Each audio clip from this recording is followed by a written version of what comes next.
Well, following his arrest, we realised that here we had something very important, that this team were responsible for a whole series of sophisticated and very violent crimes. And the idea he could provide us a link. We asked him whether he would cooperate, and he said yes. What's your reaction? Supergrass systems. Reaction it sucks. But it's justice today, lads. What's that, Paul? 9 men acquitted of murder after the testimony of 2 state witnesses, the Stewart brothers, was found to be infected with lies. I think it would have been obvious to anyone examining the case in any kind of detail before the case was brought that this evidence wouldn't stack up in court, certainly to convict prisoners beyond reasonable doubt. The failure of the modern-day Supergrass system could have serious implications for another case police are planning to bring involving a former Loyalist boss. Gary Haggerty is one of the highest-ranking Loyalists to turn Queen's evidence. He could implicate the entire top tier of the UVF, along with at least 1 police handler and their superiors. If the Stewarts are at the bottom of that organisation, Haggerty was at the very top. And he could open doors into all sorts of places and all sorts of worlds that people don't want us to look into. Supergrass and shopping your own son. Yeah. A lot of people would draw the line at family, wouldn't they? Yeah, but see, they say blood is thicker than water, which it is, but the thing is, when you give your son that many opportunities to get away from a person that you knew that he was giving information on, and he wouldn't take the advice that he was giving him, what can you do?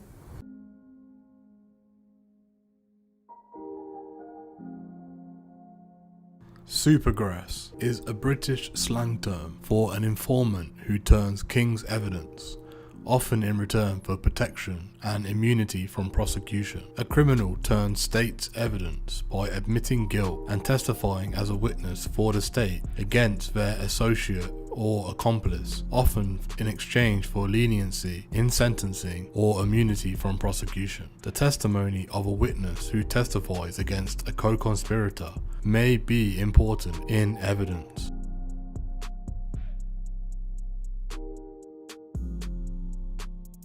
In the United Kingdom and the Commonwealth realms, the term QE or now KE is to turn Queen or King's evidence, depending on the sex of the reigning monarch. The term turning approver or turn King's approver was also historically used, especially in Ireland. An approver not only admitted his own guilt to a crime, but also incriminated his accomplices, both past and present, in exchange for avoiding the death sentence and obtaining a lesser penalty, such as life imprisonment or abjuration of the realm, or improving prison conditions. It has its origins in the 16th century and allows a person to become a crown witness and avoid pleading guilty. Even at this early stage, the court saw crown witness testimony as less reliable than other evidence, because it was encouraged in return for better treatment before the law.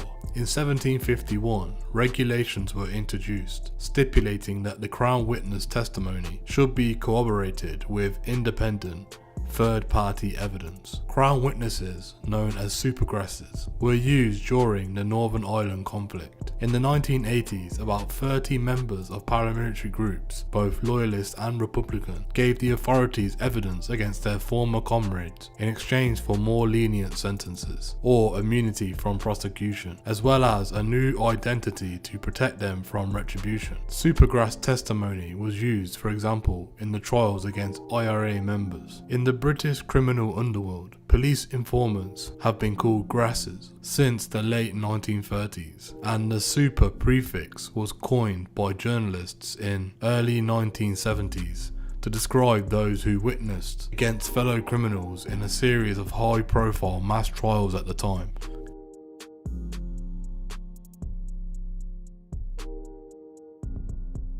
The first known use of the word grass in that context is Arthur Gardner's crime novel Tinker's Kitchen, published in 1932, in which a grass is defined as an informer. The etymology of grass being used as signifying a traitor, a person who informs on people he or she intimately, ostensibly, can be traced to the expression snake in the grass, which has a similar meaning. The phrase derives from the writings of Virgil in Latin and has been known in the English language meaning traitor since the late 17th century. An alternative claim is made for the term originating from rhyming slang, whereby grasshopper is defined as a copper, meaning policeman. The rhyming slang version was supported in 1950 by lexicographer Paul Tempest, who wrote, "Grasser, one who gives information, a squealer or squeaker." The origin derives from rhyming slang. Grasshopper, copper, a grass or grasser tells the copper or policeman.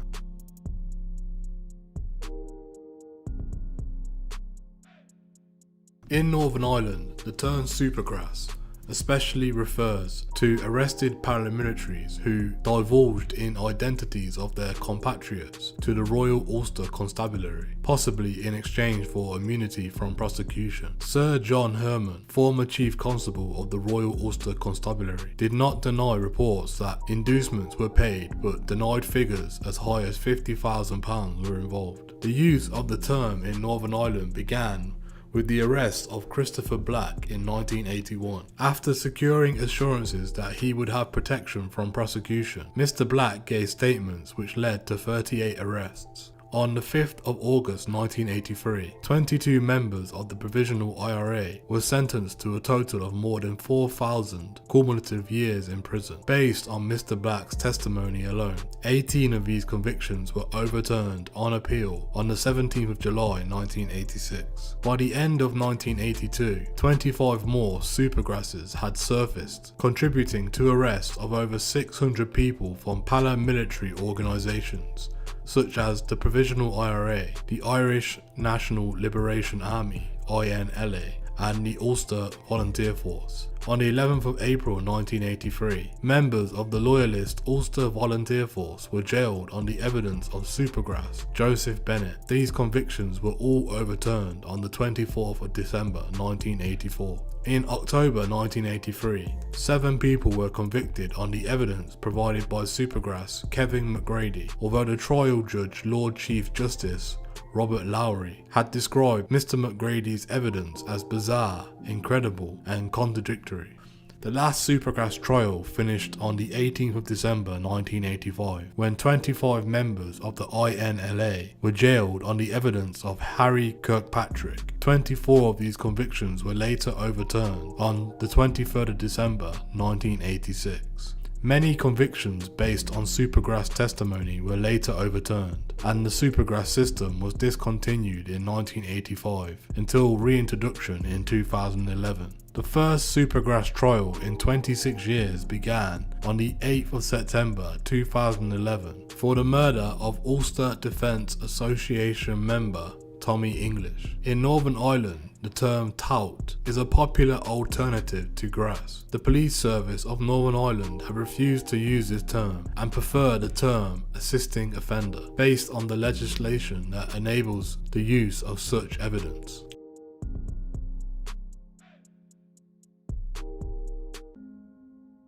The term Supergrass has also been used by the Royal Gazette, a daily newspaper in Bermuda, a British dependent territory. An article in the paper uses the term to describe a transport control department worker convicted of selling driver's licenses to Portuguese applicants making the necessary English skills to pass the multiple choice exam. The worker was granted a conditional discharge in exchange for information on the transport control department employees abusing the public trust.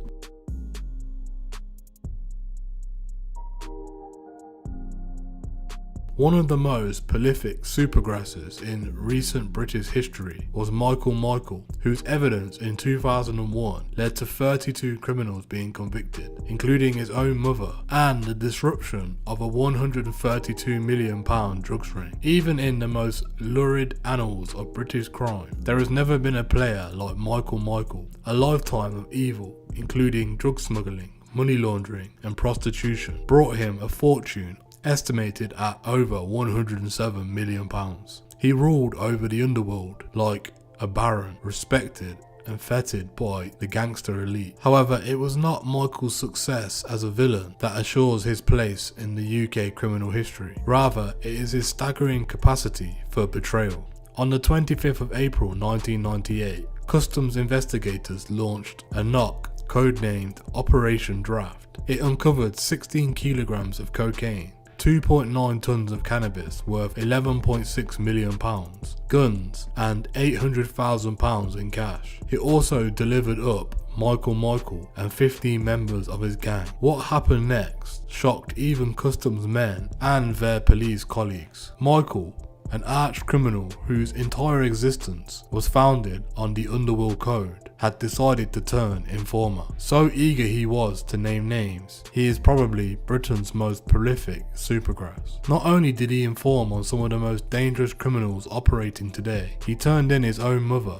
brother, wife, mistress, and the madam who ran his brothels. And it was to emerge he had been grassing up his criminal colleagues for years. At his trial, he accepted the suggestion that he was a polished liar and offered the jury this explanation: "Yes, I had to lie, even to my family. It is in the business of informing and dealing. Being disloyal comes with the territory. My friends, family and lover are all awaiting trial because of me." He named more than 60 criminals, ranging from millionaire master villain Mickey Green to part-time drug mule Tracy Kirby, a former Page 3 model. His information included names like Kenneth Noy, Ronnie Knight and Charlie Wilson, and the details he revealed became a blueprint for a series of criminal prosecutions on a vast scale. In 6 completed trials, 34 defendants have been convicted and sentenced to terms ranging from 12 months to 21 years. Their sentences added up to 170 years.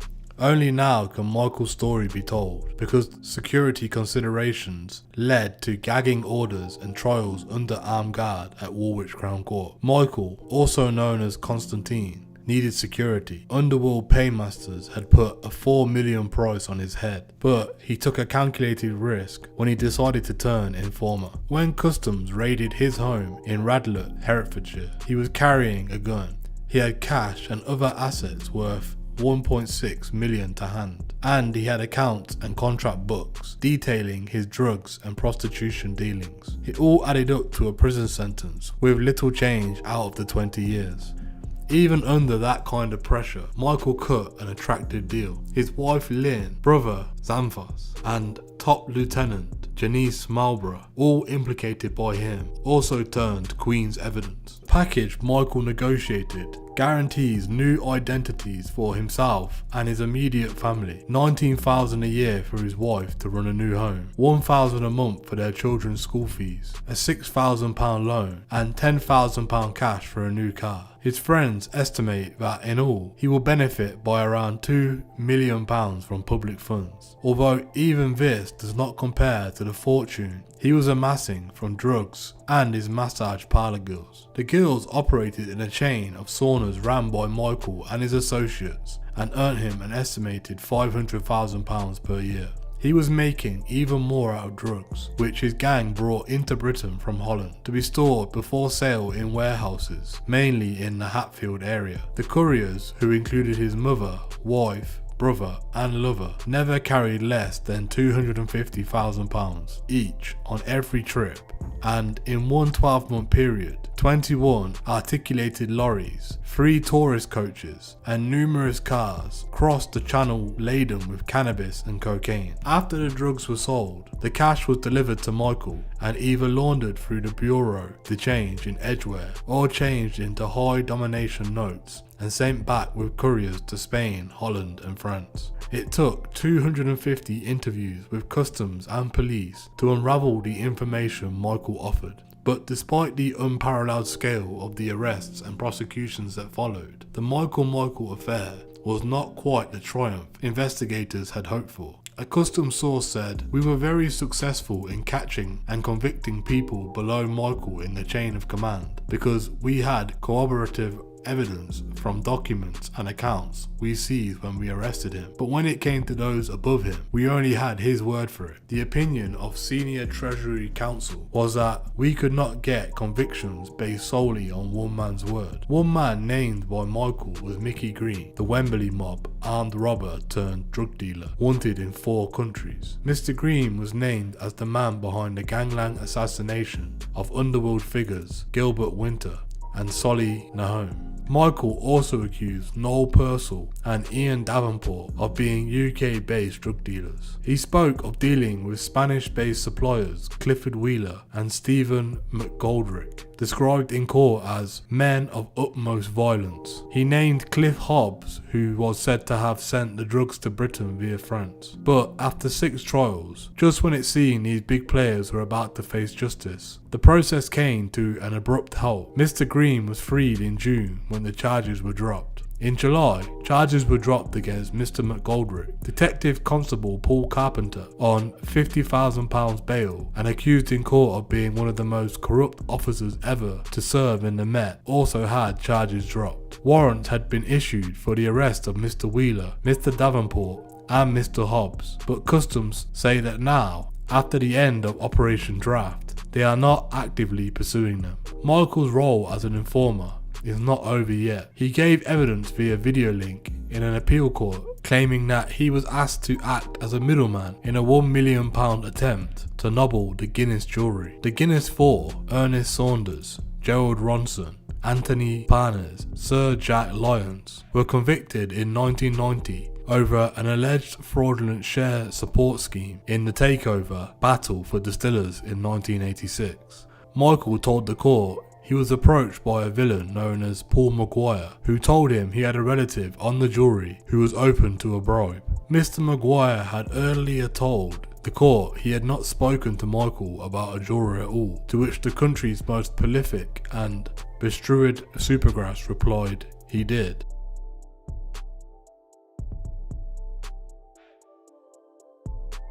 Darren Matherin was facing 16 years in jail for conspiracy to murder when the police offered him a deal, a new life and identity, in return for becoming Britain's first Supergrass in a predominantly minority community. It was a disaster waiting to happen. After his conviction in a murder, Darren Matherin told the police he was prepared to give information on gangland murders and details of his own lifetime of robbery, drug dealing and gang-related violence. Jamal Moore and his friend, Sean Stefanis, had been celebrating at a family party near Willesden Green in northwest London at about 11:30 PM on that January evening in 2005. Mr. Stefanis left the address, driven off in a taxi. Grainy CCTV footage recovered later by the police showed 4 hooded men walking in the darkness towards the house. The men see the taxi pass by. They then move off camera, continuing towards the house. They had come in search of Mr. Stefanis, but once there they spotted the 24-year-old Mr. Moore and instead turned on him. He was with his girlfriend getting a case of beer from his car. 3 guns blazed and 16 shots were fired, peppering the silver Renault Megane. The dramatic CCTV footage then shows the 4 men running away, at least one of them still carrying a gun, glinting in the streetlights. Although hit by 5 bullets, Mr. Moore managed to dive away from the car and roll down a bank, followed by his uninjured girlfriend, lying at the bottom of the bank with his life ebbing away. Mr. Moore called 999 on his mobile phone. "I need an ambulance, quick," he groaned. "I've been shot. I'm in the back garden. Quick, please, I'm dying. Please help." He is then heard naming one of the shooters. "It was Rufus, you know. Rufus shot me."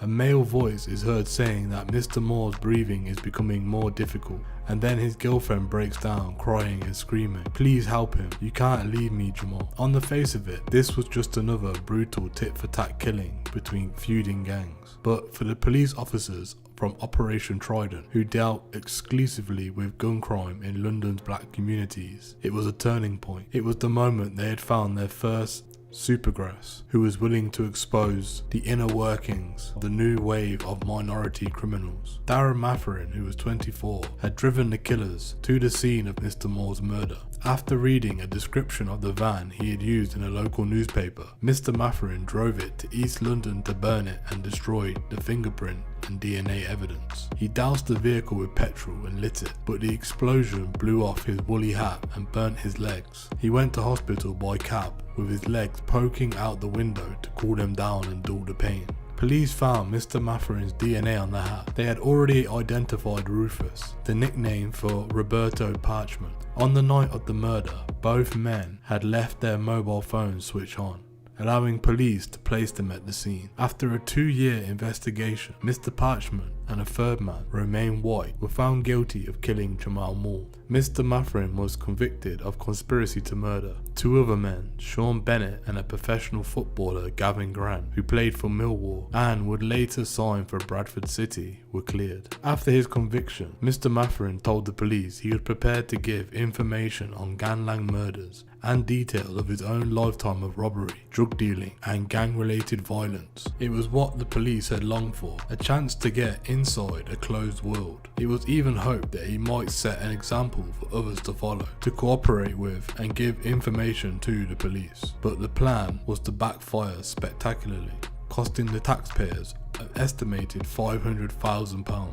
Mr. Matherin did not decide to help the authorities for alternative reasons. The simple fact was that he'd finally become a victim of what he called his dog-eat-dog world. To get his sentence reduced and avoid leaving prison a middle-aged man, he was prepared to betray his former friends and associates. The vast majority of previous Supergrasses had not been implicated in murder cases. Deals were normally hammered out after a criminal had been arrested, but before they were put on trial, as well as becoming the first Trident Supergrass. Mr. Matherin is also believed to be the first person to get such a deal after being found guilty. Approval for this unusual move was given by the then Director of Public Prosecutions, Ken MacDonald, and was a sign of the government's determination to make inroads into tackling the escalating problem of black-on-black shootings. But the deal has since turned sour, much to the embarrassment of the police and the prosecutors. He was a disaster in front of the juries, admitted one Trident officer. If you'd like to know the full, in-depth story of what happened in this case, we have a documentary on our channel, so check it out when you get time.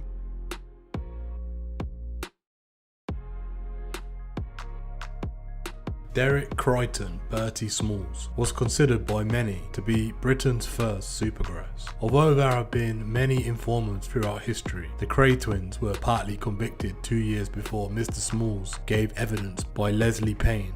The case of Mr. Smalls was significant for 3 reasons. The first informer to give the police volumes of names of his associates and provide the evidence that would send dozens of them to prison to serve long sentences. He was the first criminal informer to strike a written deal with the Director of Public Prosecutions and the only criminal informer to serve no time for his crime in return for providing Queen's evidence. In 1972, Sir Robert Mark became Commissioner of the Metropolitan Police. That year, the annual total of armed robberies in the Metropolitan District was 380, partly because the culture was rife with bribe taking, sharing of the proceeds of crime, and verbaling, or fabricating evidence against suspects. Sir Robert felt compelled to remind his detectives which side of the law they were supposed to be on. He told them in his inaugural address, "A good police force is one that catches more criminals than it employs." At the centre of Sir Robert's focus was the Criminal Investigation Department and its principal,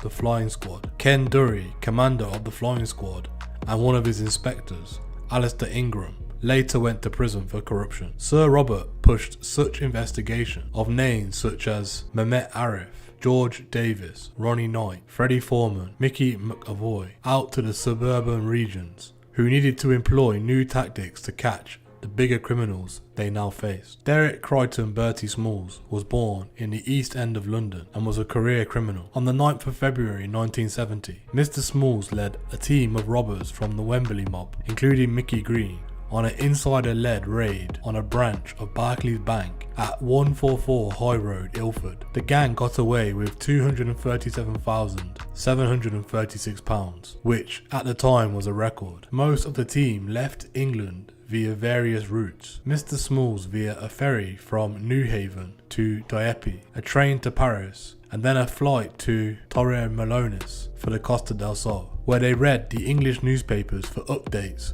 on the police search for them. After making an early breakthrough where an informant provided the names of every member of the gang, the police case cooled until the robbers slowly returned to Britain. Mr. Smalls was caught in a suburb of Northampton and spent Christmas in the police custody of London. On the 2nd of January, Mr. Smalls asked for a meeting with the lead inspector. In the conversation, Mr. Smalls, having been informed by his solicitor that he would be serving at least 25 years if convicted, offered the police a deal to name and incriminate those involved, not only in the Barclays bank job, but in every piece of criminal activity he had ever been involved or known of. The agreement was drawn up between Mr. Smalls and the Director of Public Prosecutions, Sir Norman Skelhorn, that gave Mr. Smalls immunity from prosecution in exchange for his help. Jack Slipper was also involved in debriefing and the subsequent handling. On the 11th of February 1974, the trial commenced at the Old Bailey, Court Number 2, the Wembley mob in relation to the Barclays Bank robbery. Mr. Smalls duly gave evidence and assisted the authorities, as he concluded his evidence against some of his former friends. In one of the committal hearings, they sang to him the Vera Lynn song, "We'll Meet Again, Don't Know Where,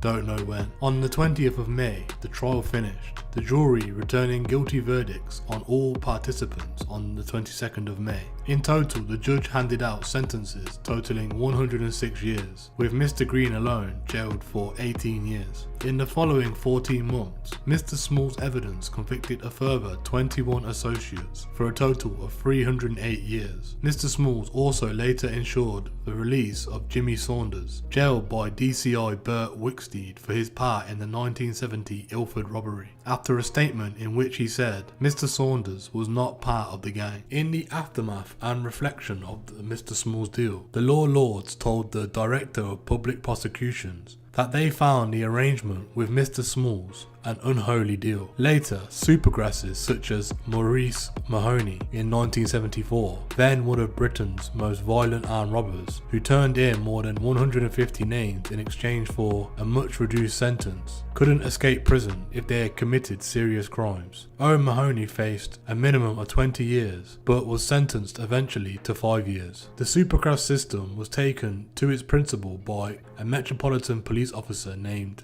the Supergrass Master, running the system from Finchley, DCI Tony Lundy. From 1977, Mr. Lundy often had 4 trials per week running, but met his match in Michael Skinny Gervais, the leader of the 24th of March 1980 silver bullion robbery, then the largest in the UK. The team got away with 321 ingots of silver, valued at £3.4 million, being transferred from Samuel Montagu and Co. Bank to Germany. After interviewing Mr. Gervais, the team were led on the 4th of June 1980 to a stack of 309 silver ingots. Mr. Gervais later alleged that Mr. Lundy was close to Lenny Gibson. The pair were members of the same boxing club, who had supplied police uniforms for the raid via Mr. Lundy. Mr. Lundy was returned to the reformed flying squad and, after a 2-year investigation, fully cleared. In its conclusion to the Lundy report, the police authority concluded Mr. Lundy's team had got too close to the criminals. Evidence came for this from statistics for armed robbery in the metropolitan area. In 1972, the annual total of armed robberies in the metropolitan district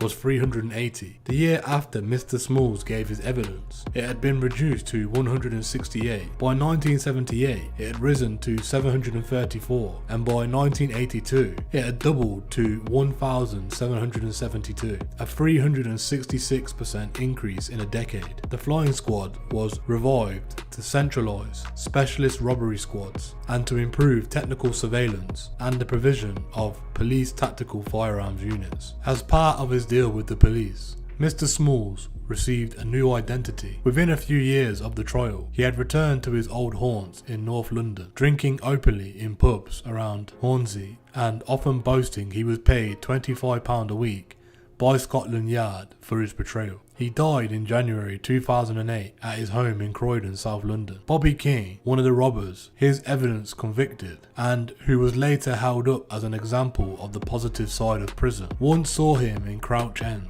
but said he saw it as a test of his rehabilitation that he didn't whack Mr. Smalls. In 1988, DCSI Tony Lundy retired aged 49 to the Costa del Sol for a quiet retirement, where one of his neighbours was Mickey Green, by then Britain's most wanted criminal and biggest drug dealer. In 2005, the UK government passed the Serious Organised Crime Act, which includes a tariff for informants. Even today, people who grass about minor things are said to be doing a Bertie Smalls.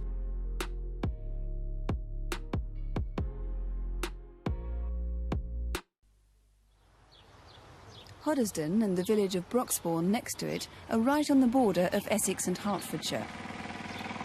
In spring 1985, a chance discovery outside a bungalow called Emerald set off an extraordinary chain of events.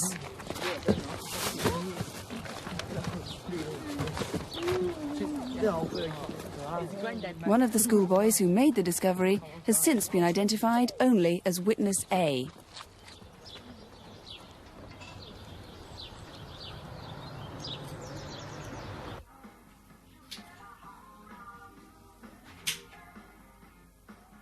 Paul, I want that thing out of the house. Just throw it away. It's revolting.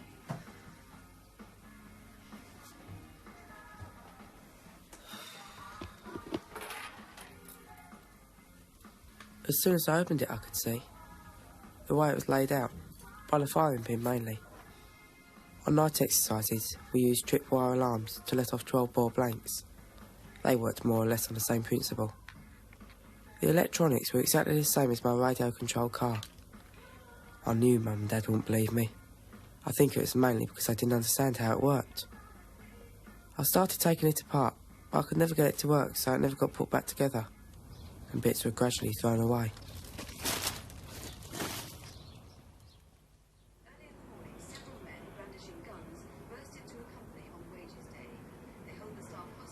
And then they try to ambush the security van when it arrives. We've reconstructed their most recent raid, where this time they did succeed and they got away with £90,000. Imperial Cold Stores was a depot for hops en route from Kent to breweries in the Midlands. Friday was wages day.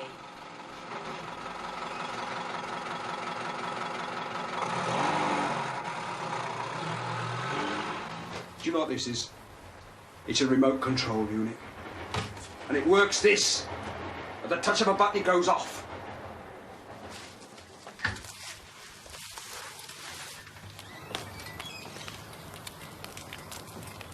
You open this bloody door! I can't open your bloody head off! I can't open it! And also of a son born this year. Derek Hutton is Labour's deputy leader of Liverpool City Council, which, in case you haven't heard... Do you know what this is? It's a remote control unit. And it works this. At the touch of a button, it goes Mum? Mum? Mum, can I have a look at this? What you're going to do is take your mate out some tea, get him out What are you watching? It's Crimewatch. You must have taped that as well. Blow your back out, understand? Hang on, I'll rewind it. It's a remote control unit. And it works this. At the touch Look of a there, button, it goes it's off. that bomb thing, you know, like the one I found. It is, isn't it? Will you let me ring him up? Go on, let me ring him up. No, just play the tape, Paul. Let's watch the programme before you get overexcited. On the night of the programme itself, I think we received somewhere in the region of 60 to 70 calls at the studio. And it was probably 2 or 3 days before I received a telephone call from Hoddesdon Police, who told us about this young boy that had told them he had found an identical device in a rubbish sack some months before. I don't know if I'll get all the detail of that. Just do what you can remember, Paul.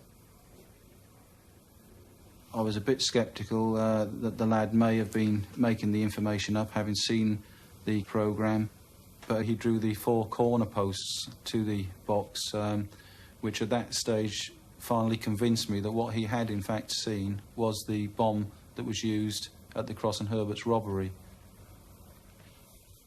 From April 1985, we identified a particular gang from description, from their method, attacking premises early in the morning, taking staff hostage at gunpoint, intent clearly upon stealing the contents of the security van. But in 2 of those offences, an exploding device was used. It was a viable device, although we are not, of course, showing you all of it here. It was indeed fortuitous that the family of this young boy had videoed the Crimewatch programme, and that he, that evening, whilst at random flicking through, happened to latch on to the very point in your film where you displayed this exploding device. And that gave us an address. In fact, it gave us Emerald to concentrate upon. Emerald is in a very desirable area of Hertfordshire. It's in Broxbourne, in a road called Riverside. As far as the local officers were concerned, they had no personal knowledge of either the previous owner or the current owner. As far as the previous owner was concerned, we had a family which had moved very recently to a more expensive house, and we were also able to establish that the previous owner had his own electrical company, which again we thought may be the possible link between him and the explosive device.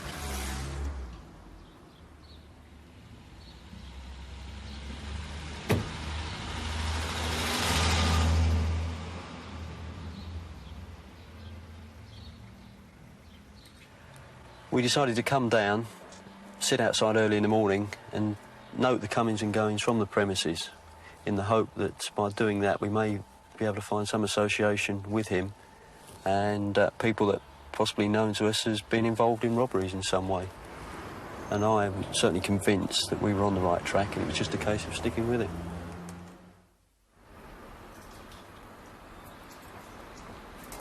As the flying squad continued the inquiries in London, events in Harlow in Essex added a new and even more serious dimension to the investigation. Good night. Good night, guys. See you in the morning.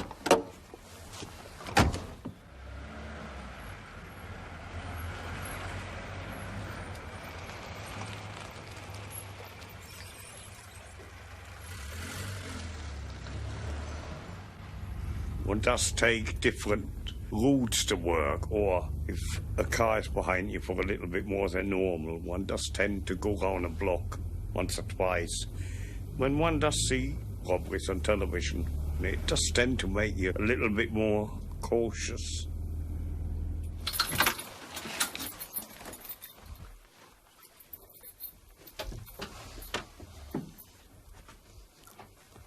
When I came into the room, I saw this man over there and another one behind me with a shotgun. They made me sit in a chair, handcuffed me. Then I saw my wife and daughter handcuffed to the table over there. Can you imagine that there's a knock on the door? They're waiting for, the wife waiting for her husband, Joe, to return. And at 7 o'clock, there's a knock on the door. And when it's opened, in rushed the villains. Balaclavas, shotguns, the lot. That alone must have been frightening.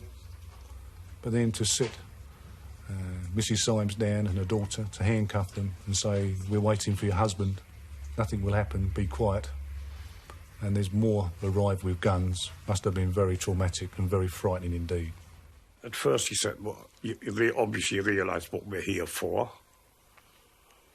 And they said, we want you to take us up there in the morning and open the safe up so we can help ourselves. During the course of the night, and prior to the villains leaving the house, they bound Mrs. Symes and her daughter to the bed and gagged them and left them in that state. Mrs. Symes and the daughter find it very, very difficult to talk about their experience of what went on that night. And I don't think they ever will. One of them produced a box with a red light on it attached to a belt, which they said was a bomb, which they could control by, it would be controlled by remote control. They suggested in the morning, you stick it under the seat of your car, and if I did not do anything, They want it, you know, they're detonated. A few minutes to 6 o'clock, Bill Borman arrived and he had Steve Perry with him, another chap. They got out their car, he locked his car, and I got out of mine. Said, morning, and I locked the outer gate. They then instructed Joe to open up the inner doors, and it was from the strong room that some £500,000 was stolen. They just raced in there, and after about 9-10 minutes at the most, one of them shouted, "This is it, lads," and they picked up what they had, locked us in the safe, and went. As far as I know, this was the biggest robbery Essex had had, and it's unfortunate to say, even taking into account all the hard work that had been done, we were getting nowhere. I was seconded out to Essex for almost a week because obviously there were certain aspects of that robbery which were very, very similar to the 4 we had already linked. On this occasion, a depot was robbed. The device that was used was a mock-up device, and what struck us was that perhaps the gang had seen the Crimewatch programme and in fact involved in copycat tactics. I personally at that time wasn't convinced it was connected with the robberies we were already dealing with. I was always aware that that offence had been committed, but there seemed to have been a lot more planning, and it seemed very strange to me that a team that had been using a viable device on the robberies would then switch to a dummy device. So, uncertain whether the armour guard robbery was by the same gang, detectives continued occasional observation on both the previous and the current occupants of Emerald. As you can see from the location of Emerald, it made it very difficult for us to actually sit down here and watch anything for a long period of time. It's a private road, cul-de-sac, so all we really had to rely on was the occasional drive-through and drive back again. And in fact, it was on one of these drive-throughs early one morning on the way to work that there were 3 vehicles seen on the driveway: a Porsche, an Audi GT and a Nissan Sunny Estate. Checks on that vehicle revealed that it belonged to a Dolly Ince, who we knew was married to George Ince, a man known to us as having a conviction for a serious armed robbery. Dolly Ince previously was Dolly Cray and married to Charles Cray, the brother of the Cray twins. George Ince, in 1973, was convicted of armed robbery at the Old Bailey. George Ince left for his wedding from Wormwood Scrubs prison, where he's in the 4th year of a 15-year sentence for a bullion robbery. It's a crime his supporters say he didn't commit, but today there were no demonstrations. The 2 prison officers escorting the groom wore civilian clothes, and a raincoat, clearly unnecessary on a hot, fine day, hid the handcuffs which held Mr. Ince captive. The bride had arrived a few minutes before. It was her evidence about their love affair which cleared George Ince of killing a Mrs. Muriel Patience in what became known as the Barn murder case, before he was convicted in another case for robbery. The apparent link between George Ince and the people now living at Emerald suggested the detective's first hunch had been wrong. The new residents suddenly began to look far more interesting to police than the previous ones. Our discovery on the 4th of February of that year changed the direction of our inquiry, inasmuch that we were able completely to clear the previous occupant of the property. He comes out of our inquiry whiter than white. If ever he wants a reference, he can come to me and get the flying squad seal of approval. And we were then looked much more closely at the new occupant, David Croke. David and Rita Croke, when we looked at them first of all, had convictions for minor shoplifting, and although we could never identify his occupation, we had no reason to identify him as an armed robber. We of course could not move at that stage against the Crokes. All we had was mere suspicion, and that is obviously not sufficient in law. All we would do is alert people that we are maintaining an interest in them, and our inquiries moved to a closer surveillance.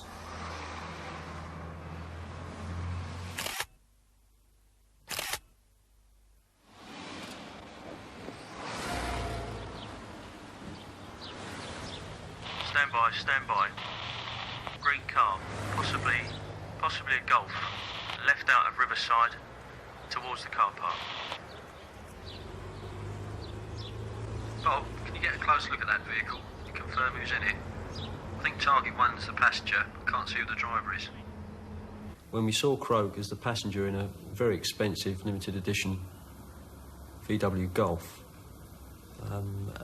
initially we were unable to identify who the owner of that Golf was. I was aware that a man by the name of Donald Barrett was using the vehicle. Now, some 6 or 7 years previous, I had in fact had personal dealings with Barrett when he was arrested for a series of armed robberies. He was subsequently accepted as a Supergrass, and I knew that he was at that time out of prison, having been released some months previous. We had to move into a proactive role. Here was a man who was one of the foremost armed robbers in London, clearly capable of committing all the offences that we had linked, and also the armour guard offence.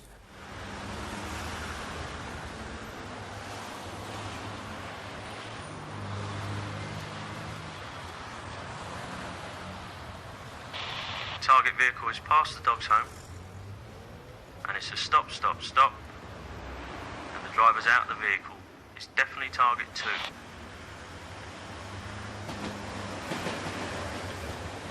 He's wearing a light shirt, dark tie, and jeans. He's back to the vehicle, and it's an off. The all units, hold back. I think this is a cul-de-sac. The all units, contact with the target vehicle. They're into the one-way system. They're following the system round. And he's coming out, back towards you. It was on one of these occasions that a team of us took Barrett and Croak down to an area of Battersea, and in fact onto an industrial estate, which we later found contained a security depot, which we believe that they were in fact looking at. From our observations, it was clear that they were planning to rob a security depot called Shield, which is in the Nine Elms area of Battersea. And if they are sophisticated enough and have the ability to attack and rob such a depot, it's fair to assume that in fact they were the team who committed the armour guard robbery.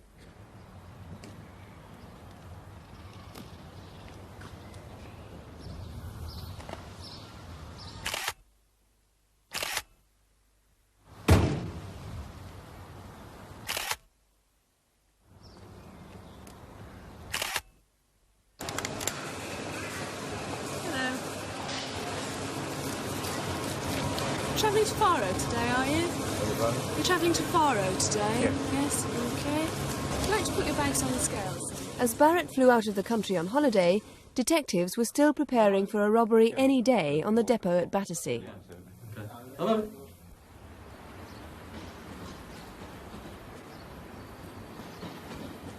I was out that day really just to have a good look at the depot and the surrounding area.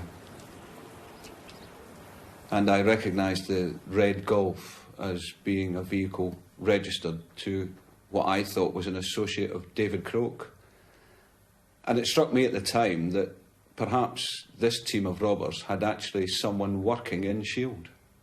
Our concentration on Emerald has now yielded David Croak, Donald Barrett, and then yielded for us Alan Turner.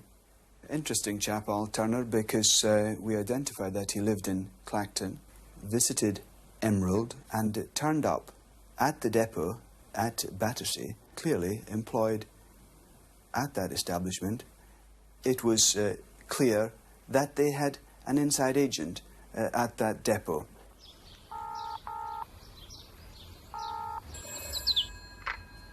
Hello? It's Dave Croak. Listen, if Don rings, tell him the run's on and it's... Double bubble. You got that? Yeah, OK, I got it. I'll tell him. See you then. When preparing for a plot of this nature, certainly I have to be aware not to do anything which may possibly alert the people that are going to be concerned in the robbery. which therefore, in this case, meant that I couldn't go anywhere on that estate to try and find suitable premises from which we could conduct an observation. Also, I had to consider, in the event of any attack being given, that people may scatter, and as you can see here, the railway lines. Hence, I went straight to the pub at the end of the road, which was ideally suited for giving us a view. Yes, Don, he said the run's on. OK, I'll tell him you're coming back.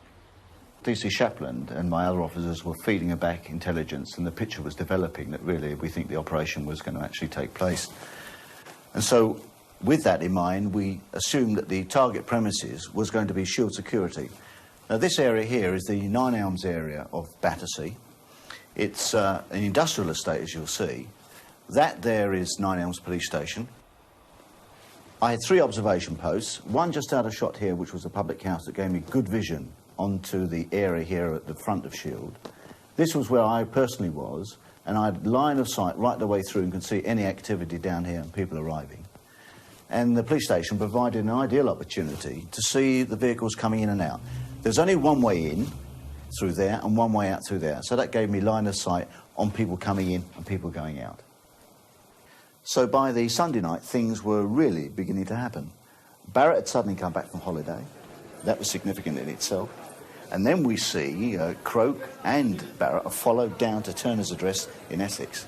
Now, that had to be a planning meeting. They were there a few hours and came back. And by 10 o'clock or so, they're back at Broxbourne. We put them to bed, and I maintain a 24-hour observation on them. We knew from their activities at Armour Guard that we had a possible hostage situation here, and this was very much like Armour Guard. And therefore, my planning for this operation was very much a containment one. Let the suspects come in and then seal off the area. Because of the potential for hostage, as there's been with this and other offences, I deployed the PT-17, the Tactical Firearms Unit, the Blue Berets, who were very skilled at that sort of idea. Hostage situation could be protracted. We needed their skills and firepower if necessary. I deployed as my second option officers of the flying squad who were skilled in mobile and in surveillance with their other support units from New Scotland Yard, in order that if there was to be a breakout or they were to move from here, I had an ability to follow and to arrest elsewhere.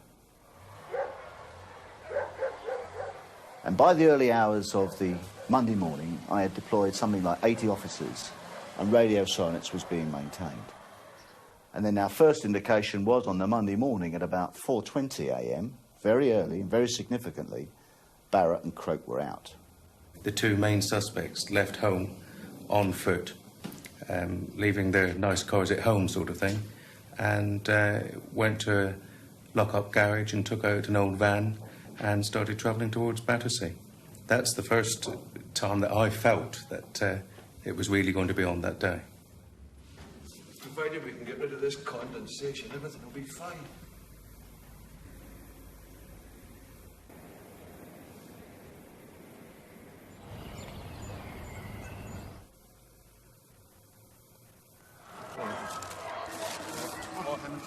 I really think I want to eat anyway. So in the early hours of the morning, Barrett and Croak are on their way down, travelling south towards us. Our first real sign of any real activity is about 5:45, when Turner himself comes round here, onto the estate. Stand by. Turner's just arrived in his GTI. He's reversing, parking next to the hamburger stall. Wait a minute. Yeah, he's out the vehicle. Where's he going? Wait a minute. Yeah, he's gone out my sight now. A few minutes later, Turner's co-driver for Shield Security was seen from the observation post to come in and take the same route as Turner and come and park beside him here. Stand by. This is the known employee. He's out of the vehicle. Turner's approaching him. They're both talking by the side of the known employee's vehicle. Just at about 6 a.m, the real event happened was that Croak and Barrett had been followed right the way down and were seen to come through past the observation post and enter. As soon as that van arrived in the area of Battersea and went on round to where the Shield depot was, the mood changed completely, and everybody became geared up, ready for an attack to be given if necessary. I don't think there's any doubt you do get nervous. I don't think you'd be human if you didn't get nervous when you know you've got suspects, armed suspects, coming on when you're sitting waiting for them. Yes, you do get very nervous. Suddenly, I get a coded message from my observation post here that the blue escort van with Croak and Barrett actually leaves the estate and goes and parks nearby. There's a driving. Stand by.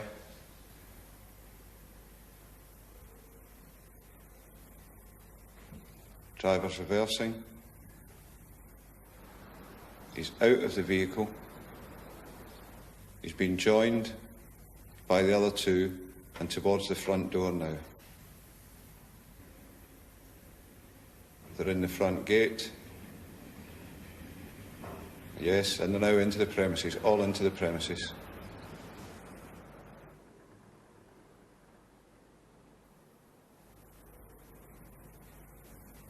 The known employee and the known target are out of the premises. The known target is carrying a small shoe-type box. And the target is into the vehicle. The vehicle's reversing.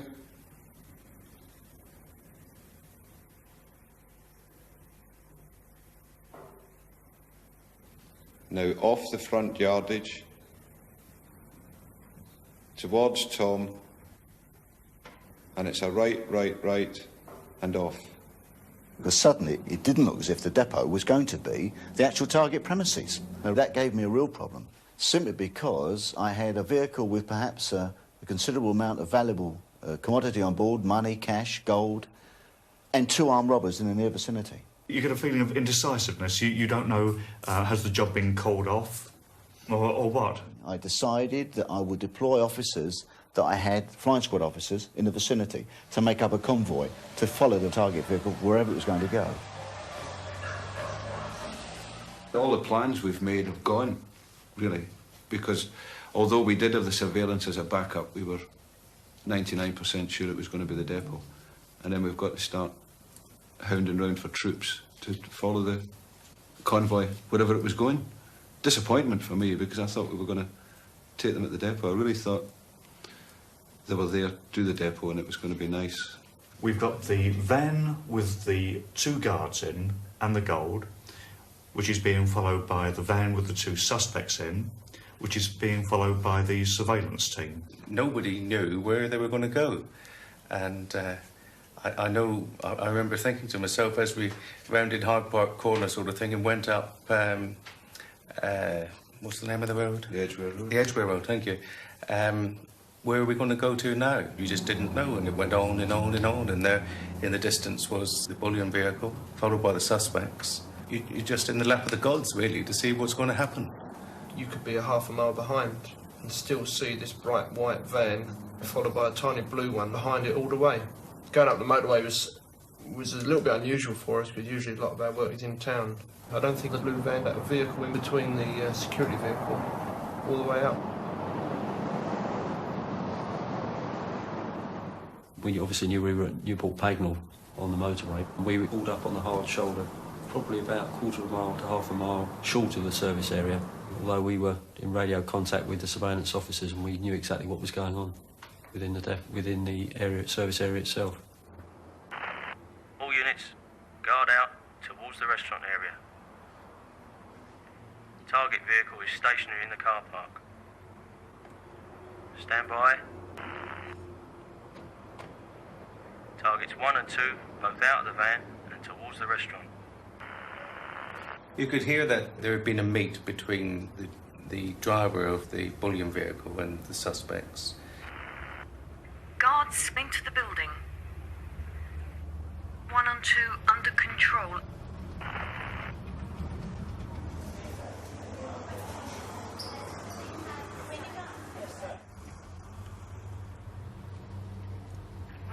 Back towards their vehicle.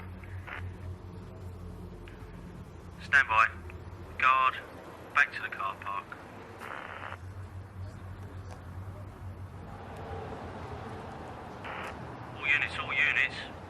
back towards the security van. Once it comes to the moment where they're going to rob the van, I think they get what can best be described as tunnel vision. And at that stage, they're completely oblivious of what's going on around them. They've just got one goal in life, and that is to rob the van or rob whatever they're after. Shortly after that, you could hear that one of the suspects was in fact driving the bullion vehicle and leaving the slip road onto the motorway. Definitely target one, driving the security van. And it was at that stage that Mr. Grange gave the attack.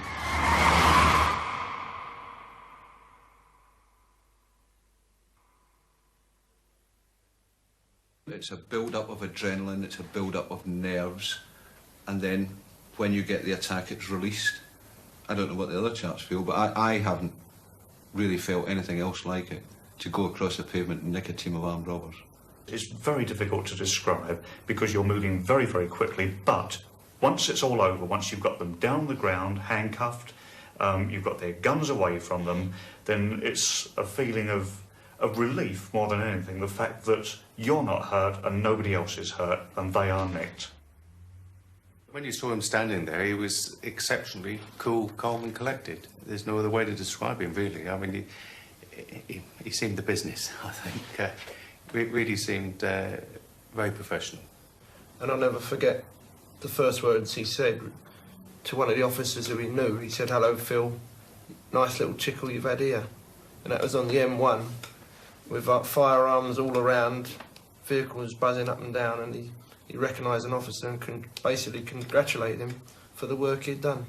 I then went further back down the motorway to where Croak was being dealt with. And then we made arrangements for them to be photographed and taken into the local police station. By 2 o'clock that day, officers had arrived at Emerald. Rita Croak was just leaving with a shotgun cartridge and a CS gas gun. She was taken to Milton Keynes police station and initially charged with conspiracy to rob. The 2 security guards had been handcuffed in the van during the robbery. One was entirely innocent. The other, Al Turner, turned out to be Rita's son. He was later charged with robbery and firearms offences. David Croak was also taken to Milton Keynes police station and charged with robbery and firearms offences. But attention now centred on Donald Barrett. If police were to find evidence on other offences or to arrest any other members of the robbery team, then it would be through him. The question was, could Donald Barrett become the first person in British criminal history to become a supergrass for the second time? Well, following his arrest, we realised that here we had something very important, that this team were responsible for a whole series of sophisticated and very violent crimes. And the idea he could provide us a link. We asked him whether he would cooperate, and he said yes. Mr. Grange is upstairs. We might as well go up and see him now. Yeah. I'll come back to you later, OK? Yeah. Whilst he was at Newport Pagnell, I, in London, began the process of seeing the senior police officers at New Scotland Yard and the Director of Public Prosecutions to get their agreement. It wasn't an easy decision because he'd been a resident informant, a supergrass, as you would want to call him, in the past. Here was an absolute unique occasion of a man who could be taken on board as a resident informant for a second occasion. Never been done before. Right from the start, the arrest on the M1, Barrett showed great concern as to what was going to happen to him. Being an ex-supergrass, where were they going to put him? Where could he go in the system? There were 2 things that must have been paramount in Barrett's mind. One was how to keep himself safe, and 2, the least possible sentence. Also in his mind was that Croak may wish to become a resident informant. He based that on Croak having asked him many questions about how he was dealt with previously as a supergrass. He had to basically, I think, get in first. Barrett had served his previous sentence apart from other prisoners in the Supergrass wing at Bedford Prison. But he knew that he could only get that protection again if he were to have the same status. It's clear that he was going to go to prison for a long time and would be rubbing shoulders, perhaps with people against whom he gave evidence in the past. Those people would, without doubt, take his life. Donald Barrett could never live through a prison sentence. He wouldn't even get to trial. From a special incident room, 12 detectives began to re-investigate the offences and criminals Barrett was telling them about. Certainly the first 6 months of the inquiry were the most intense. From Dick and my point of view, we were continually in and out of this room, which we endearingly call the bunker, into the unit next door where Barrett was kept. Ironically, that was the same special unit Barrett had been in 8 years before. Including the Armour Guard robbery and the one shown on Crimewatch, Barrett admitted his part in 11 crimes, worth £1.4 million. On one occasion, the gang had restolen some of the Brinksmat gold. They threatened people with explosives and doused a man with petrol. Among 13 other people arrested on Barrett's word was Glenn Armsby, who lived with Rita Croke's daughter and was the third member of the gang who'd held Joe Symes and his family hostage. George Ince was arrested and held for a number of weeks before all charges were dropped and he was released. His wife, Dolly, never featured in the police inquiry. You get to the stage where the information concerning the offences have run out and you're left with what to talk about. Personally, I found it was quite easy with Barrett because he's been around for a long time, but then again, so have I. And we had a lot of mutual criminals in common that we could talk about.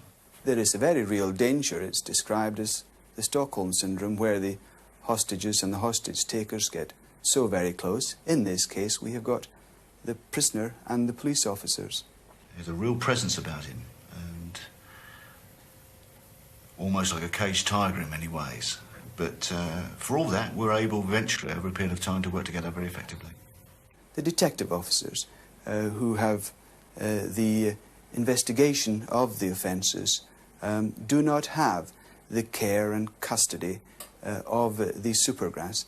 In fact, the Supergrass is looked after by uniformed officers who work under strict Home Office guidelines. The way that the courts treat the evidence of a Supergrass, quite rightly, is very sceptically. And we then had to set about to corroborate all the aspects that Barrett told us about. And that took us all around the country, it took us to France, took us to Malta.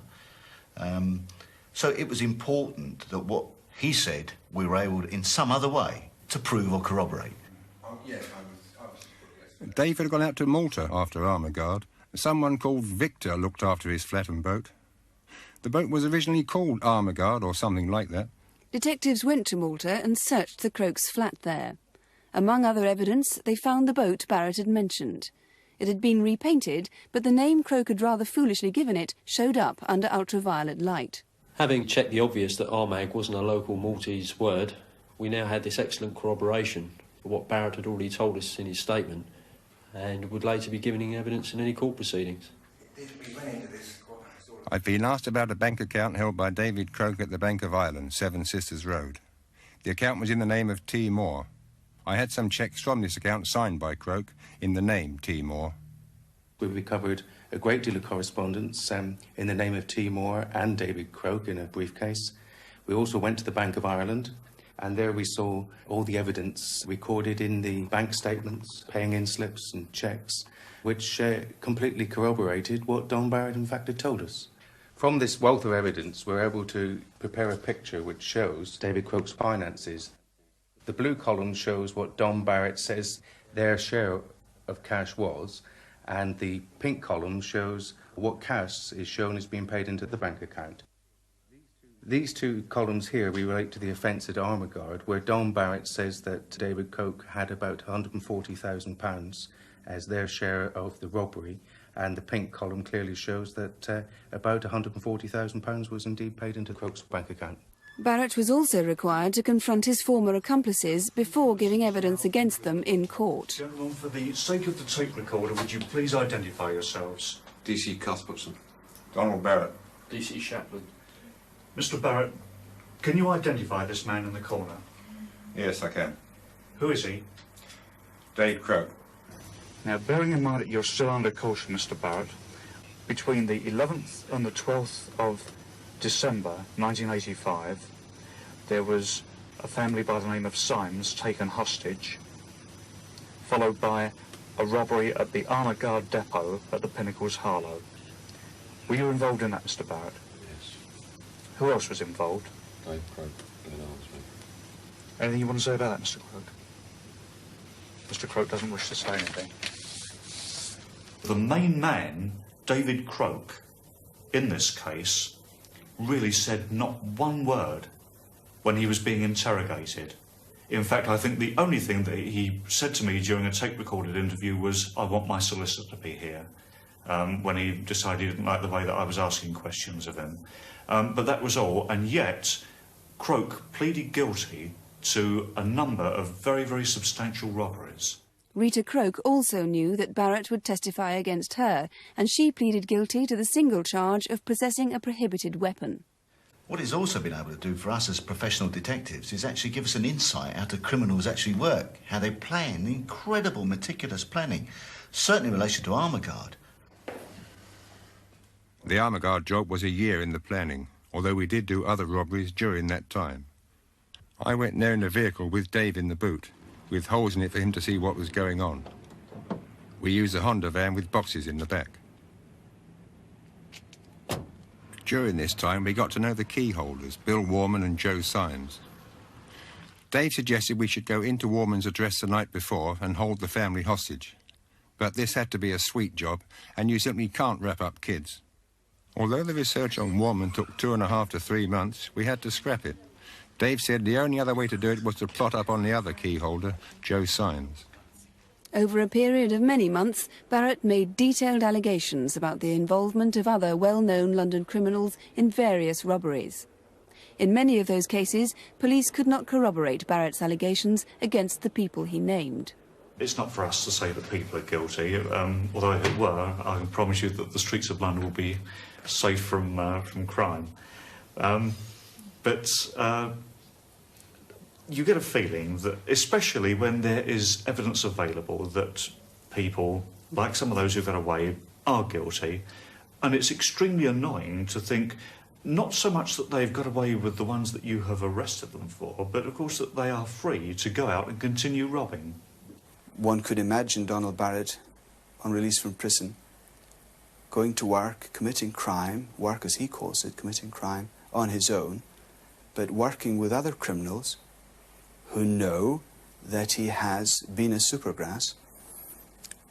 It's astounding, and very many of my colleagues have scratched their heads. But what is very clear is that there was a body of opinion amongst criminals that having once been a supergrass, he could never, ever, ever be a supergrass again. And they felt that in this case, that he was safer to indulge in criminality with than any other criminal. I had a meet with at the Little Chef on the Great Cambridge Road. I'd known since 1979 in Maidstone. He said that if I ever informed on him, he'd plot up on me and kill me. He agreed to work with me and we discussed the job.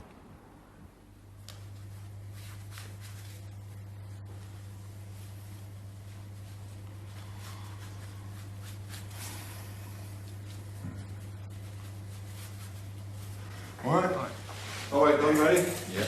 We used to transport Barrett every day from next door to the Old Bailey when he was giving evidence.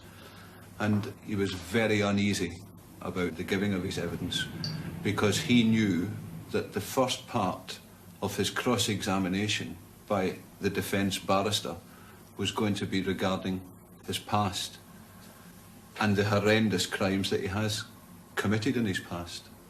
I've seen him give evidence in court, and he is very, very impressive. Well, let's say that Mr. Barrett looks the part. He's an extremely fit, hard man and has been for a long time. The sort of thing that people would expect an armed robber to look like. And £500 suits. Yes. Barrett would probably spend more on a tie and handkerchief than I would spend on a suit. He always asks my opinion of what sentence he's going to get, because it's the only thing that preys on his mind. He can't think of anything else. It's a very difficult decision. I keep saying the word, he's so unique. But personally, I see that the contribution he's made in removing the streets of London, making them much safer, that we need to take account. Also, the Supergrass trial itself, system, is actually on trial. Certainly on the last occasion that Barrett was arrested and dealt with as a Supergrass, he was sentenced initially to a total of 14 years imprisonment.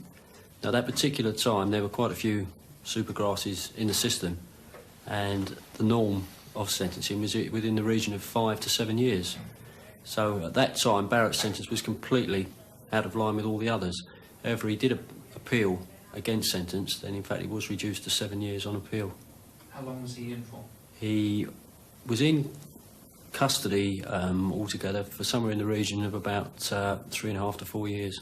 Some people would take the view that in light of the crimes that he has committed, perhaps accurately described as one stage from terrorism, that he should be sent away for the rest of his natural days. I know some senior police officers and colleagues think that the terrible nature of the offences that Barrett has committed, and I don't minimise those whatsoever, he should in fact face the ultimate penalty in the sense of perhaps life imprisonment. I've already said that I don't think that that is appropriate in this case, because I think that we haven't marked the contribution he's made to crime reduction. So on the one scale we've got perhaps 5 years, which was the old maxim, and life on the other. And perhaps tomorrow the judge will view perhaps the middle range, somewhere around about that, as appropriate. What is very important is that it's not shown in such a light that Supergrasses that have been into the system and come out can then look at it and think, well, I've got carte blanche to go out and commit whatever offences I like, because all I have to do is turn Supergrass again. I think credit has got to be given, and it's got to be seen to be given, so that other people will do it in the future. In the dock at the moment are Mr. Croak and Mr. Barrett, who've been listening intensely what's been going on. And we're in a position now where after lunch, and in fact just before lunch, the judge heard Mr. Julian Bevan acknowledge the contribution that in fact Barrett has made in the evidence that he's given and the information he's given. And this afternoon, myself and Detective Inspector Grange will go in and give some broad idea of the impact that the evidence that Barrett has given to us has meant to policing in London. And that's where I'm off to now. Thanks very much. Late yesterday afternoon, the judge retired. Because there's so many implications involved, and because it's been a very complicated case in many ways, it's absolutely right and proper that he should spend the night mulling over the sort of sentence that he's going to deliver this morning, which should have happened by now, and we'll find out exactly what's happened when the chaps come over.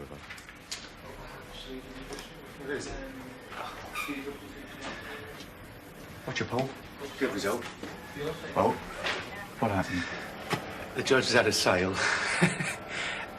Croak, 23 years. Housekeeper, yep. resident sergeant, contact front office. Barrett with 50%, no, not 50, 25% reduction, 16 years. 16? All in all, I think it's a fair result. Yeah, it's, I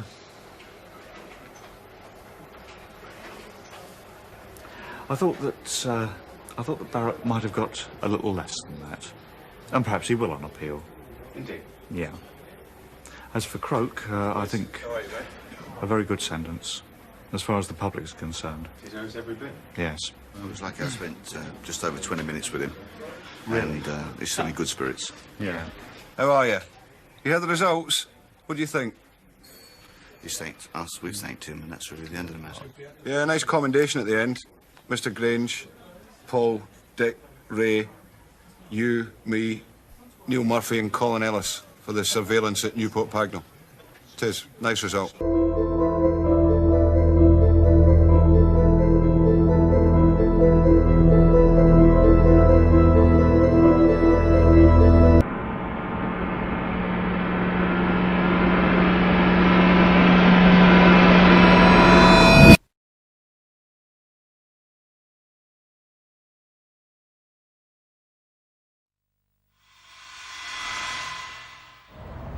The end of a loyalist Supergrass trial that cost the taxpayer millions of pounds. What's your reaction? Supergrass systems. Reaction it sucks. But it's justice today, lads. What's that, Paul? 9 men acquitted of murder after the testimony of 2 state witnesses, the Stewart brothers, was found to be infected with lies. I think it would have been obvious to anyone examining the case in any kind of detail before the case was brought that this evidence wouldn't stack up in court, certainly to convict prisoners beyond reasonable doubt. The failure of the modern-day Supergrass system could have serious implications for another case police are planning to bring involving a former Loyalist boss. Gary Haggerty is one of the highest-ranking Loyalists to turn Queen's evidence. He could implicate the entire top tier of the UVF, along with at least one police handler and their superiors. If the Stuarts are at the bottom of that organisation, Haggerty was at the very top. And he could open doors into all sorts of places and all sorts of worlds that people don't want us to look into. So what is being done to investigate those alleged to have colluded with killers? The UVF trial that ended in the acquittals of those charged with Tommy English's murder was the result of a groundbreaking report by the former police ombudsman Nuala O'Lone, known as the Ballast Report. As a consequence of the practices of Special Branch, the position of the UVF, particularly in North Belfast and Newtonabbey, was consolidated and strengthened over the years. The report examined a catalogue of killings of up to 15 people over a 10-year period, carried out by a UVF gang in North Belfast. Most significantly, the Ombudsman believed the gang was riddled with police informers. Nuala O'Lone recommended that 2 investigations be carried out as a matter of urgency. One into the Loyalists who carried out the murders, which led to the recent unsuccessful prosecutions, and the other into allegations that some police handlers and controllers may have allowed agents to get away with murder. Tonight, Spotlight can reveal that 5 years on, the investigation into allegations of police collusion appears to be going nowhere. Nuala O'Lone talks exclusively to us about her deep concerns over what she sees as her successor's failure to follow through on her recommendations to pursue those officers and their superiors who she suspected of colluding in murder. I don't quite understand why no action was taken, because there actually is a statutory duty where there's a serious crime to investigate. My belief is that the current Ombudsman is under the same statutory obligations as I was, and that these matters should have been investigated. If you have police officers who are handlers or controllers who may have committed crime, that needs to be dealt with as a matter of priority. It really needs to be dealt with as a matter of priority, particularly where the crimes are murder. The police ombudsman says all cases will be investigated and it operates in full compliance with its statutory duty. But how high did the alleged collusion with murder go? And what else do the Supergrasses have to reveal? It's not just about the UVF, because these people may well be the puppets on the end of strings. Where do the strings lead? And who developed the practices and policies of that dirty war and that dirty place?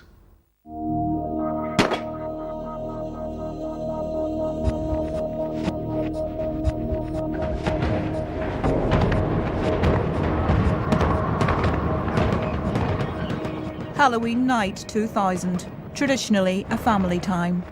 In Newtonabbey, Tommy English and his wife were at home with their 3 young children. Tommy English was a one-time UDA boss in North Belfast who had recently become involved in the peace process. He was a prominent member of the UDP. Just after tea time, Tommy and his wife Doreen were watching television in the living room. Their children, aged 10 and under, were playing upstairs. Hearing a noise, Doreen English opened the back door to find a gang of men putting on masks, ready to sledgehammer their way into her house.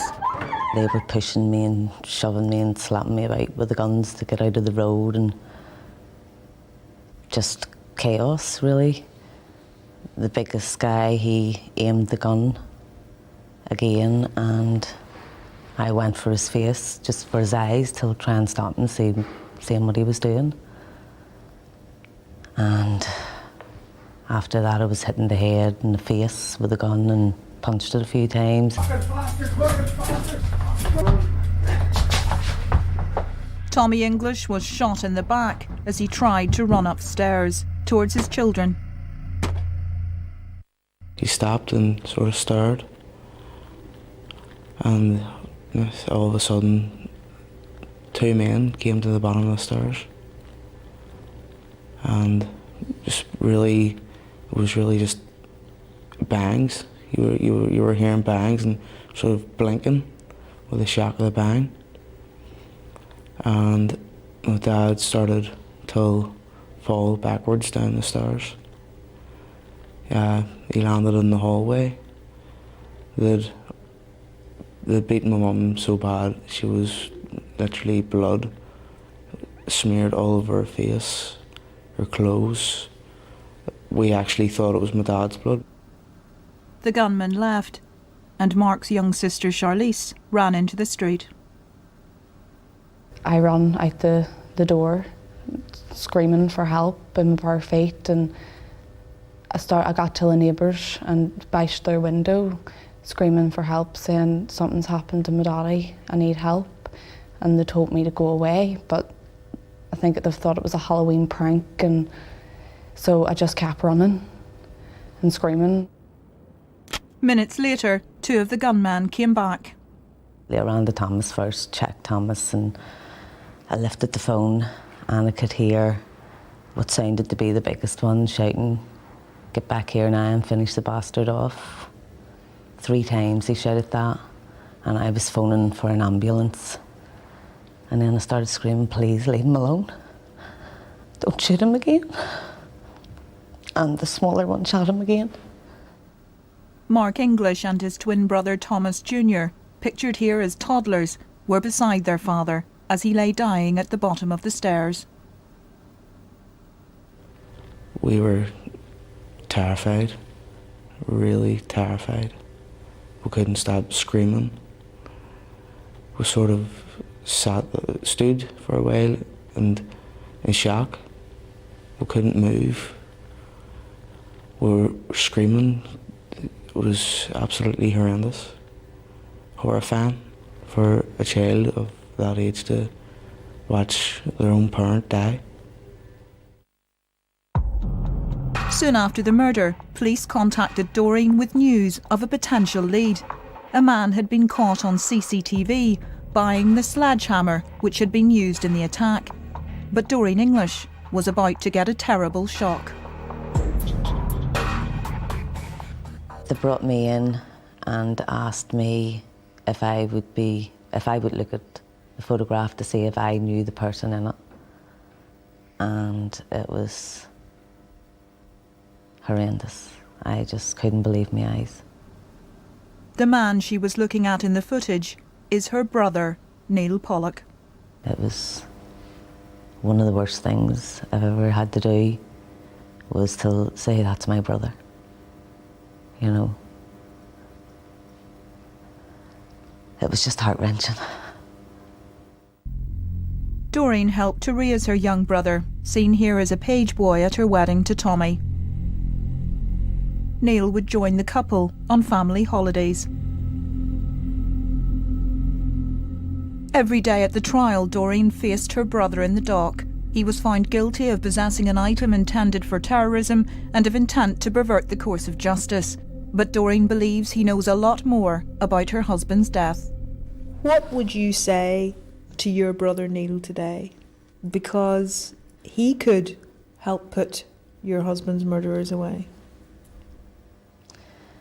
Well, I would just say, Neil, my daddy brought you up with more morals, and I am just dumbfounded that you haven't had the decency in you to do the right thing. And I know it's a hard thing to do, to tell the truth, when there's so many people out there that's wanting to harm you. But I don't know how you're going to live with yourself if you don't do the right thing and tell what you know. At the time of the murder, police said that the death was part of a bloody UDA-UVF feud, but Doreen says she believes there may have been deeply personal motives for the particular selection of her husband as a target. Asked by police if she knew of anyone who wanted to do her husband harm, she named 2 men. One was this man, Mark Haddock, who's just been acquitted of the murder.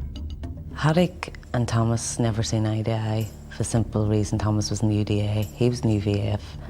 They had a lot of run-ins, and It was more like a macho thing between them. Thomas wouldn't back down to him. And they just hated each other. And the other was this man, John Bond, who was also acquitted, Doreen's brother-in-law, who was married to her sister Christine. Christine Bond had had an affair with Tommy English. They lived together for about 4 months. She had left John for Thomas, and then Thomas left her, and she finished up back with John. Apart from her brother, the only two people who have been convicted of involvement in the murder of Tommy English are the Stewart brothers, Robert and Ian, who in August 2009 became assisting offenders. Doreen English says police told her that the brothers had handed themselves in just weeks after coming upon the scene of a motorbike accident in which her son Thomas Jr. was killed, the boy who was beside his father as he lay dying. According to police, the incident had a profound effect on the Stewarts, who later confessed their role in the murder and implicated 14 other loyalists in up to 30 offences.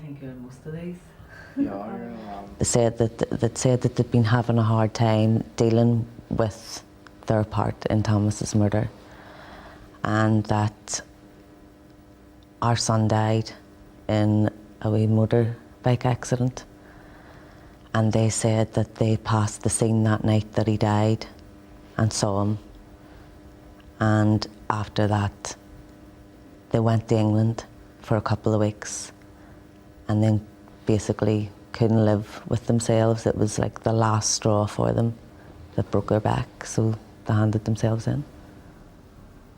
To Charlize, the only good thing that came out of her brother's death was the impact it appeared to have had on the Stewarts. You always ask your what ifs and whys, and I went to myself, is this why he's died? To give us justice? That's Thomas's reason. You know, you could have had that. I always went to myself, this is justice for us, he's died for justice. But I also said to myself, it does show the brothers do have remorse. But there can be little doubt that the Stewarts' decision was also influenced by the fact that they got 15 years off their sentence for murder. In his judgment, Justice Gillen described the Stewart brothers as ruthless criminals and unflinching terrorists whose evidence was infected with lies and whose memories had been ravaged by years of illegal drug taking and alcohol abuse. Rather than turning over a new leaf, these were, said the judge, obviously the same men wearing new suits. Robert Stewart also admitted to police that he had had sex with a series of underage children. Revelations about the brothers' addictions and their criminal past raise a number of hard questions for the prosecution service and the police, given that the case cost in the region of £15 million. How could the public prosecution service have deemed the brothers to be credible witnesses, given the lack of any compelling supporting evidence? The PPS director, Barrett McGrory, recently told the BBC he was satisfied there was a case to answer. There is a basis for being extremely careful in the weighing up of the evidence in a case, in every case, but particularly a case such as this.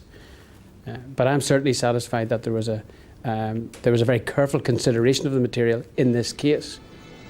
The police spent 2 years assessing the Stewart brothers, but stressed that the deal was a matter for the PPS. They told Spotlight, the agreement under the Serious Organised Crime and Police Act 2005 is one between an assisting offender and the Public Prosecution Service, not police. It would be inappropriate to comment. While the murder of Tommy English was one of a number of killings investigated by the former police ombudsman Nuala O'Lone as part of Operation Ballast, the report itself had been triggered by the father of a murder victim. Raymond McCord had brought a complaint to her office in 2003. He believed that his son had been murdered by members of a UVF gang and that the police investigation had been hampered because the killers were Special Branch informers. In the course of the investigation that followed, Nuala O'Lone looked again at up to 15 murders which she suspected had not been properly investigated by police because at least 4 of the chief suspects were Special Branch agents actively involved in UVF murder operations. Of the 4 police agents mentioned in the Ballast report, informant 1 is now widely believed to be this man, Mark Haddock. He was one of the 2 men whose names Doreen English says she gave to police on the night of her husband's murder. Mark Haddock was actually arrested for questioning shortly after Thomas was murdered, and he was actually found to have documents in his car with Thomas's name, address, registration and make of car. Nuala Olone's report confirms that there was intelligence linking informant 1, Mark Haddock, and 3 of his associates to the English killing. They were arrested a week later, but provided alibis for each other and were released without charge. I first investigated Mark Haddock in 2006. At that stage, I was unable to name him for legal reasons, but I spoke with the man who first recruited him as a CID informer at the age of 17. Speaking publicly for the first time, retired officer Trevor McElrath told me that alarm bells began ringing after his agent was recruited by Special Branch in 1991. He heard reports that Haddock had been arrested as the driver in a suspected murder, only to be released later without charge. He couldn't seem to be the only one that got away. The gunman was caught, he was a driver, so he was caught too. He spent, I can't remember whether it was 6 or 9 months on remand, and then one day the charges were withdrawn or dropped by the Director of Public Prosecution.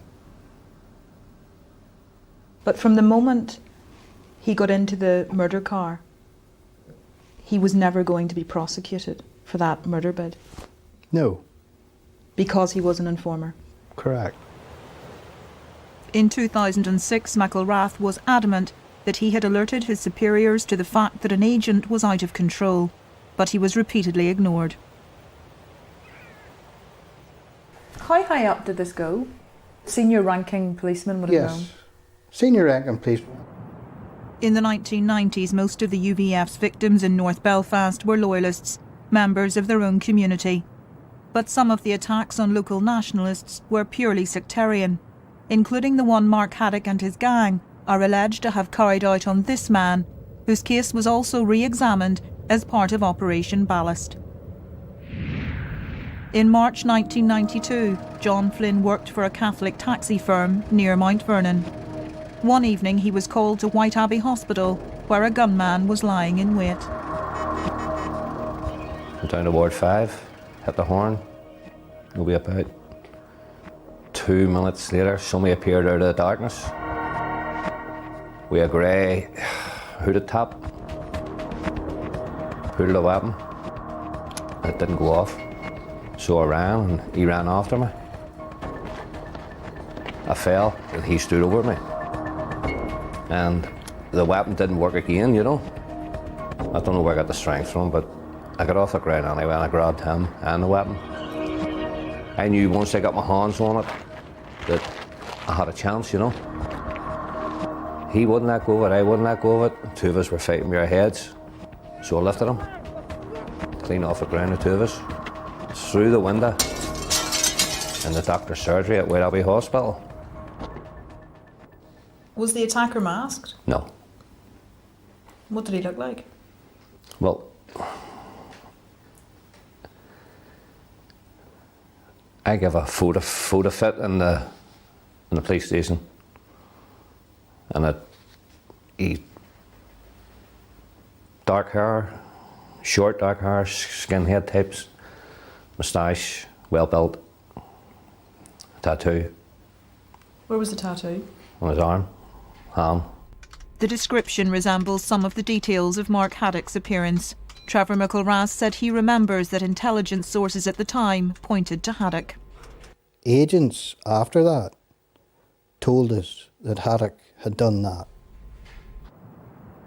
John Flynn says he believes the attacker's prints were on the gun which was left at the scene, and possibly his blood on his clothes. In 1997, the UVF tried to kill him again by putting a bomb under his car. Well, 2 days later I got a mask card, posted through the door. And it said on it, 3rd time lucky. a UVF Tigers Bay. In her report, Nuala O'Lone concluded that the collusion was systemic. She found evidence that police had withheld information about agents suspected of murder and subjected informants to sham interviews before releasing them without charge. She also found that Special Branch had routinely destroyed a mass of forensic and documentary evidence linking agents to crimes.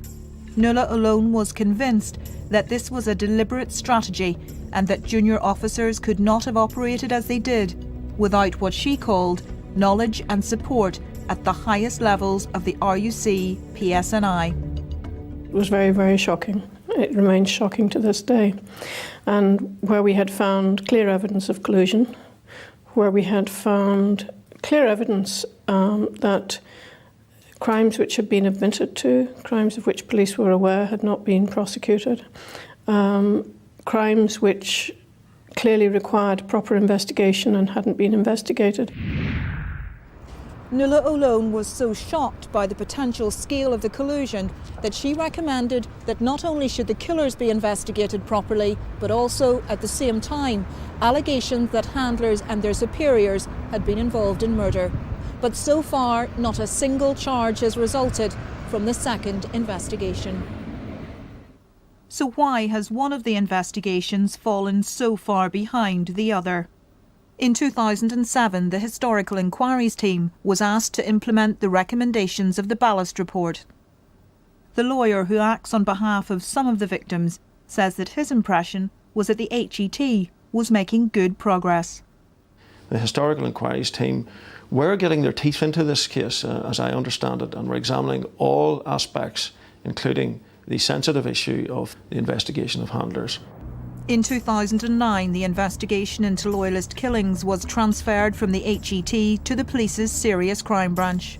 The police said this was the most appropriate mechanism to take the work forward, and the investigation of the police handlers and controllers was transferred to the Ombudsman's office.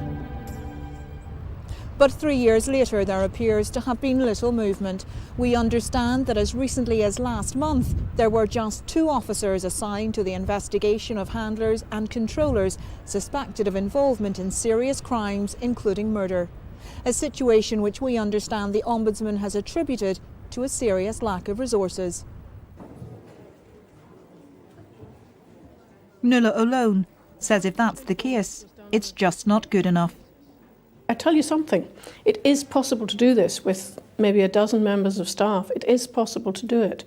And certainly of the number of investigators that the Police Ombudsman has, and with the number of investigators, certainly whom I had working on historic cases, we managed to do it. If you were still the Ombudsman, would the investigation of handlers and their controllers be your priority? Oh, I would have carried on from where I left off. As the evidence began to come through from the police investigations, I would have been proceeding with my investigations. We asked the Ombudsman to confirm how many staff had been assigned to this investigation since 2009 and how much funding had been requested for this aspect of its investigation. Has anyone been charged as a result of their inquiries?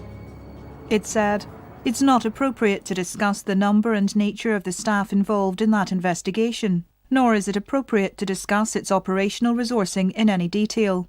However, the office want to assure the families of those linked to the allegations that the first stage of the investigation is proceeding according to plan and has not been hampered in any way through a lack of resourcing.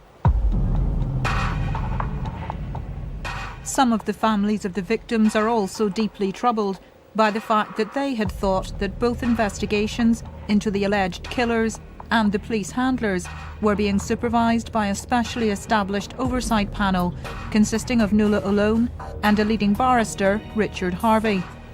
But in reality, the panel is only looking at the investigation into Loyalists.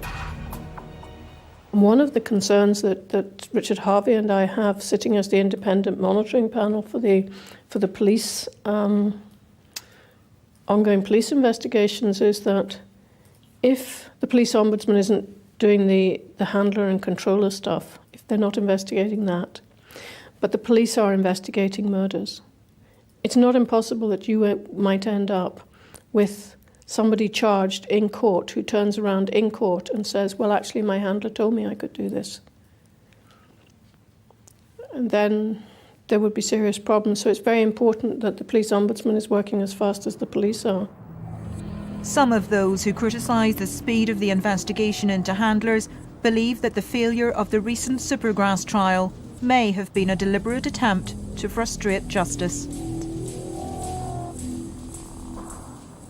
People other than special branch handlers and controllers have been used as scapegoats to, if you like, promote in a disproportionate way and downsize the key sensitive investigation that needs to take place, and that is a full-scale criminal investigation against the special branch handlers and controllers. That hasn't happened. Instead, there has been a diversion and a focus of money and resources, millions of pounds, to promote what on one view could be perceived as a showcase Supergrass trial to the exclusion of the other core component of ballast. It's a view shared by the Committee on the Administration of Justice.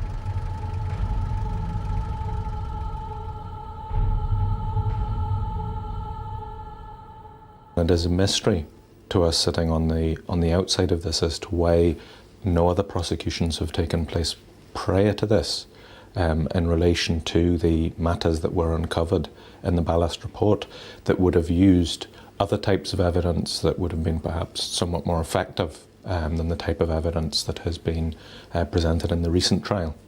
Why do you think? Is there an effort to prevent either embarrassment or to cover up the misconduct or criminal behaviour of police officers? And if that is the case, that's simply unacceptable in a democratic society. No one is above the law. There is now growing speculation that it is the forthcoming Gary Haggerty trial that will finally bring the issue of police handlers and their agents to a head. Haggerty turned Supergrass after he was charged with the murder of John Harbinson in 1997. The taxi driver's body was found dumped in an alleyway near Mount Vernon. He had been beaten beyond recognition.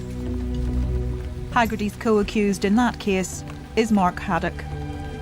So given the acquittals in the recent Supergrass case, does the UVF have much to fear from the forthcoming Haggerty trial? Well, they might say, look at the Stewart case, look at how it ended. Will the Haggerty case be any different? Will the result be any different? Have we got anything more to fear? Now, I spoke to a senior loyalist, someone who would know Haggerty very well. And he said, compared to the Stewarts, Haggerty would be a star witness, a memory that is sharp as a razor, someone referred to within the loyalist world as Mr. Gadget, someone who walked about with all sorts of gadgetry and recording equipment. And what the loyalist leadership fears is that he may have recorded some of their meetings. And Gary Haggerty reaches out beyond the UVF. At his level of the organisation, he would have sat at meetings of the Combined Loyalist Military Command. So at meetings that brought in the UVF, the UDA and the Red Hand Commando. So do they fear him more than they fear the Stewarts? They would fear his information. They would fear his credibility. They would fear his status more. Loyalist spokespersons such as Ken Wilkinson warn of dire consequences if the assisting offenders system is used to prosecute senior UVF figures. People have to look at what they're bringing down in our community. And I stress quite clearly now that if they continue with these, they're going to destabilise loyalist communities. When you say destabilise, what do you mean? Well, the people who are there within loyalism, within the section of loyalism that I deal with, are there and have been for the past 30 years working at that to bring people down a peaceful mode, and they have achieved that. So why take people back? Why take these people out of our society, the old brigade, the stabilisers? Why take them and then leave the young hawks there? In a way, that's a threat. So should we not go after the UVF because it might destabilise that leadership? Or are we not going after the UVF leadership because the real story is where that UVF leadership takes you to? And it takes you to see people, and it takes you to see places. And those people in those places are not meant to be seen. One pointer as to how this might happen can be seen in what Ken Wilkinson says is his attitude to the naming of police handlers and their superiors. We all want to know. My community wants to know too who the handlers are, because these people are damaging our society. They're damaging my community. I believe it goes right to the very top. The very top of government? Yeah. I believe that they have to look at themselves. As I said, sometimes these people might have to look in the mirror instead of continually pointing a finger against us. Last week, Gary Haggerty lost a judicial review in the High Court to access hundreds of taped interviews he gave police as an assisting offender over 2 years of intensive debriefing. The court heard that on those tapes, Haggerty has made allegations of criminality by him and by others, including police officers.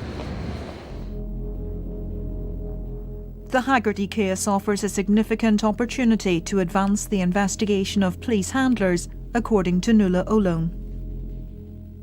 There is currently another assisting offender like the Stewart brothers being interviewed, and the police ombudsman is fully cited of what's happening in that. So any evidence or any material which is being given by that person which relates to police officer misconduct or criminality, the police ombudsman will already have. And I guess if I were the police ombudsman, that would all be being followed up. It seems to me from what is being said in the office that they haven't got to that stage yet. Last night, the police ombudsman told us that following a referral from the PSNI Chief Constable, the office is investigating allegations of police criminality made by an assisting offender. In the meantime, John Flynn says he will keep fighting until he gets justice. He's taking a judicial review against the police ombudsman and the Chief Constable to explain the lack of movement in the current investigation into alleged collusion. Would you encourage former special branch handlers and their superiors to cooperate in any future inquiry? Yeah, I think that people should cooperate as much as possible. I would urge people, in as much as they feel they can themselves, to come forward and to cooperate, because it's in the interest of all of us to make sure that the truth comes out, but not just the truth, but that justice is done. And that's the key point as far as the public are concerned. Victims do get justice. As to whether or not the role of Loyalist and Republican informants and their handlers throughout the Troubles will ever see the light of day, opinions are divided. We're meant to live with this notion that this was a place of warring tribes that had within it an honest referee. The honest referee became a player in the war. And that's why we talk about the dirty war and its ugly truths. And I think that's why there will always be barriers in the way of a truth process. And it's why we will never have MI5, the special branch, the FRU, the army, the police in the same room with the IRA and the Loyalists. Do you think the truth will ever come out? I think the truth has a way of coming out eventually, yes. I don't think anyone would have ever expected that what we reported in the Ballast report would ever come out. I don't think they would have expected that what we've seen since then would have come out. So I think, yes, eventually it will come. Of each new Supergrass prosecution. Good morning, very warm welcome to the Swiss Squad with 925 to Newcastle. The new Supergrass laws were brought in because the police and prosecutors believed they were losing the fight against organised crime. Whether that threat is growing is difficult to prove, but every city has its violent criminals.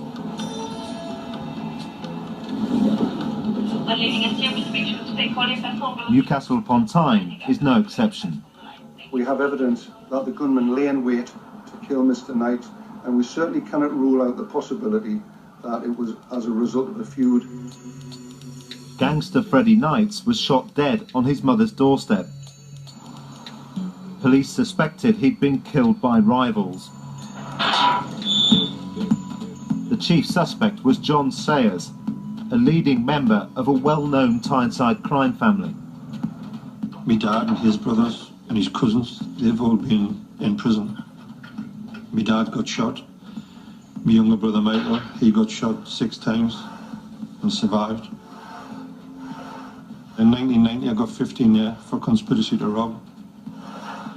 2007 I got 4 years for tax evasion.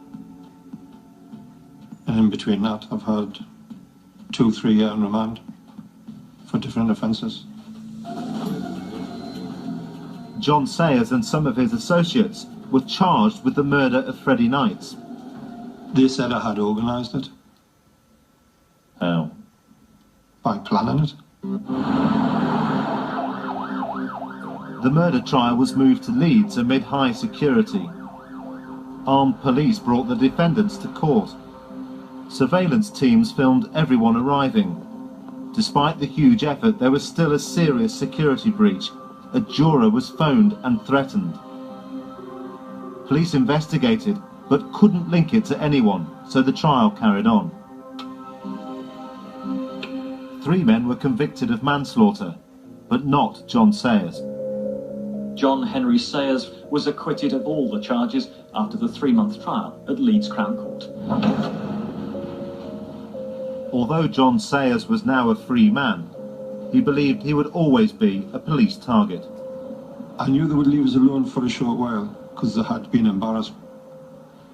So I knew they would be coming back. Didn't know when or where, but I knew they'd be back. 7 years later, events at the murder trial came back to haunt him. A Supergrass came forward with dramatic new evidence that John Sayers had been behind the attempt to nobble the juror. This man, Errol Hay, was a Newcastle criminal and paid police informer. Hay claimed that during a visit to the court, he'd been instructed to make the threatening telephone call. The only day he was there was when everything was explained in open court as to what had happened the night before. And that's where he learned about it. I knew he was an informer from years ago, so I didn't have anything to do with him. Did you know him? I knew him, yeah. And what was he like? Drug addict, little weasel. Errol Hay said he'd been told what to do by John Sayers. Hay took police officers to this former mining village near Newcastle. He showed them the phone box he'd made the call from. The police already knew this was the correct phone box. They traced the threatening phone call soon after it had been made. This was the vital corroboration they needed before taking the word of a Supergrass. If we are unable to corroborate what they have to say, or if we are able as a result of that exercise to contradict what they have to say, then it's extremely unlikely that we will be advancing them as credible witnesses of truth. Following his success in the Noddy Rice murder case, prosecutor Kingsley Highland now signed a Supergrass contract with Errol Hay, who was given an alias. John Sayers was charged with conspiracy to pervert the course of justice. What would have been the personal consequences of it going all the way? Dying in jail. The entire case relied 101% on Hay telling the truth. This was a one-witness case, and he was either telling the truth or he was not. But some in the prosecution team already knew that Hay was telling lies.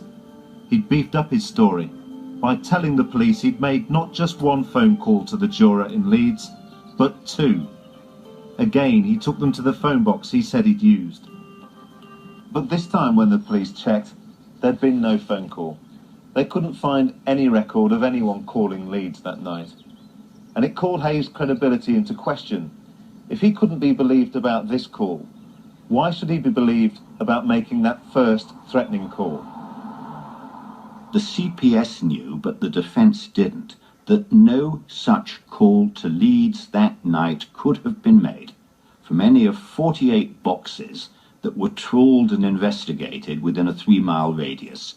If I had had this material when I was cross-examining Hay over, I think, 2 or 3 days, I would have exploded him as a witness of truth, and yet it was denied to the defence. The jury nobbling case came to an abrupt end. when the defence obtained the phone records that showed Hay was lying. They only got them late in the day from a police officer. They should have been handed over much earlier by the CPS. The judge was highly critical of the prosecution, saying there'd been a deliberate, conscious decision to flout the rules. He then ordered the trial be stopped. The person who failed to disclose the key evidence revealing the Supergrass had lied was the senior prosecutor, Kingsley Highland. The CPS refused to allow Mr. Highland to answer questions about this himself. Would you categorise this as a gross failure? The material should have been disclosed, and it wasn't, and it led to the halting of the prosecution. That has been a very painful experience for everybody concerned, and that case, together with one or two other ones, have meant that we're now dealing with disclosure with new systems in place to make sure that this sort of thing never happens again. Errol Hay died of cancer shortly after giving his evidence. His Supergrass contract to tell the truth turned out not to be worth the paper it was written on. It's too easy for anybody to go and tell lies without there being any fear of reprisal by the system. Once you accept it as a Supergrass, that's it. You can say whatever you want. Isn't the point that the new system actually can't change the nature of these defendants, and we are in exactly the same place as we were when this system was discredited? All I can say to you is that you have to make a decision in each individual case. We reject far more of these proposed agreements than we agree to. It is only when it is clear to us that we can put a witness forward in a way that will most benefit the public interest and convict serious criminals of very serious offences when we might not otherwise be able to. The new generation's Supergrass is too valuable to be ignored. So too was the old generation, until they were thoroughly discredited. I become a Supergrass because I just didn't like drugs, and I didn't like what drugs was doing to people and doing to people's families. It's fun. That? Yeah. That's me dream catcher. Grab your bad dreams and turn them into real dreams. Nice dreams. It's what the Indians have hanging out of the teepees. Saying white man talk with false tongue. How about Paul Grimes? Me, I talk with fucking straight tongue. That's why I get myself into a lot of trouble. Because I don't care. At one time, there was only certain people that knew me. Now every cunt knows me. People just stand and stare at me. Where have I seen that face before? And then try and work it out in the minds where they've seen you. Then, when they've worked it out, do they shed grass? What? Yeah, that's when you say grass. But you don't say it to your face, but you either drive past or fucking walk past and say it. Don't stop and say it. Grimes is despised by the underworld for bringing down the criminal empire of John Hass. It's the warehouse that John Hass had. Once he got behind the gates in there, behind the walls, that was his little fortress. That's where he'd run everything from there. This is where his offices used to be. He had one in the back, one in the front. The front office was mine. See, every part of that building is cameraed up to death. If anyone come to see him, you had to stand on the gate with a radio and blow through who come to the gate to see if you had permission to let them in. And if he said no, they're not allowed in, they didn't get into the dock at all. And that's where he'd done all of his business in there, because that's where he thought he was invincible. You hear all that? You hear all that? Grass.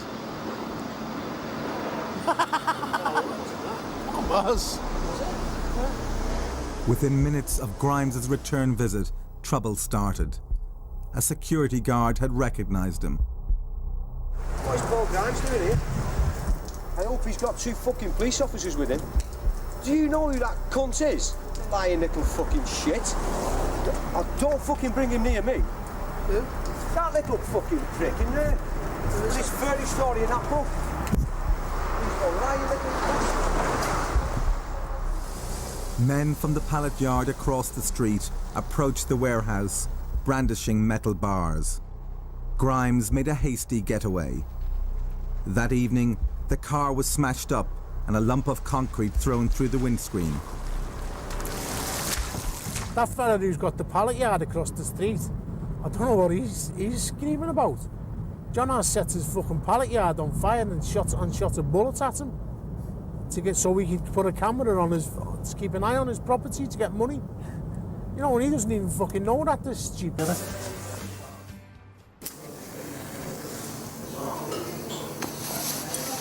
Would you not be tempted to make a lot of money out of drugs like a lot of other gangsters?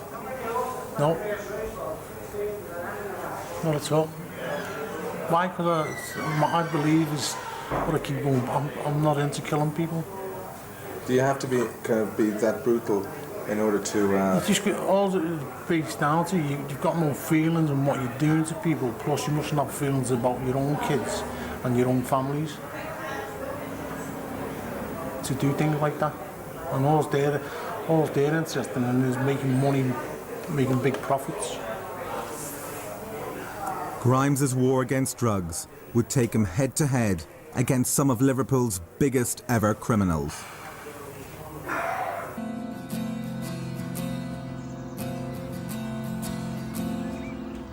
Paul Grimes turned Supergrass and declared war on Liverpool's drug dealers when his eldest son Jason became involved in hard drugs.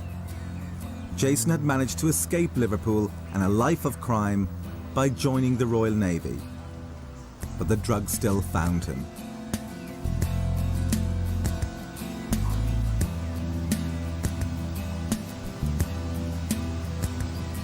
He was a young lad who used to like having a laugh, playing football. He was in the boxing team and all that. He got the most promising boxer when he had a competition. He lost the competition, but he got the most promising boxer. Like even at school, he was good at school, he was good at athletics, he was good at everything. But he got involved with the wrong girl and ended up fucking his life up. And why he overdosed is he found out that the girl he was with gone lesbian. I got a phone call saying that he was dead. On his 21st birthday. And that, was just gobsmacked over it. Who were blamed for him to be in here is drug dealers. Because if it wasn't for the likes of them people, he wouldn't have been into drugs. He wouldn't have been able to get hold of them, and he wouldn't have put his life through what he put it through, injecting himself with drugs. In my time, robberies and robbers would supply the family and all that with clothes, food on the table, good living and what have you. But when drugs come on the scene, I wanted out of it all because I didn't like what the drugs was doing to people's lives. This with John As was a start. Really, it was a joke. He's come in trousers, dressed up shirt, and we used to just laugh at him. He used to put gloves on and oil on his hands and everything. He didn't like getting moisturiser or something, Nivea cream or something. He was using hand stuff what you put on your hands. What kind of gangster is he? Well, this is what he was like. He was a vain bastard. He just used it as to let people think that he was working straight, and money that he was spending, because he did spend money like it was nobody's business. That he was working hard for his money, but he was still out doing his devilment overnight. What kind of devilment? Breaking into warehouses, doing armed robberies and things like that. What he was good at. Hassan Grimes unleashed a reign of terror on Liverpool. Went into Tony Murray's yard, smashed all the cars up, standing there with a shotgun. Same again, John As was dressed to kill. Everyone else was in boiler suits, and John As stood out like a sore thumb. He just looked as though he'd just come out of Lewis's window with a balaclava on. He was a kind of dapper Don, wasn't he? Who does he model himself on? I don't know, I've got a clue. I've got a clue, but that's the way he was there. Everyone else was in boiler suits, balaclavaed up, smashing thing. He was standing there with a shotgun, and the next thing is he heard bang, and Tony Murray was shot. Haas was from the new generation of gangster and realised that the fastest way to the top was through drugs. he went straight to the source, the young Turk who dominated the British market, Süleyman Irgun. He had direct connections to the Turkish mafia, and they controlled the Afghan heroin route into Britain. When we found him, he had just been released from 14 years in prison for heroin dealing. It was going on the street of about £24,000 the key. We started selling it about 2021. A lot of people was not happy, but business is business. Well, that must have attracted immediate attention because there are people on the fringes must have been saying these boys are moving big amounts. Well, no one would mess with us. Yeah. No, there wasn't a person in the country that would object to it. Why? Too big? It was too powerful. Too dangerous, too powerful. Yeah. And what are the consequences of going up against you guys? Death. Haas was buying pure heroin from the Turks, and to maximise his profits, he batched the heroin, diluting it with paracetamol. Dealers are just selling. They just want to make dough. They don't care whether it's good or whether it's bad, as long as it's selling. If it's selling, boom, they'll buy it. And if they can get it cheap and it sells, they'll do that.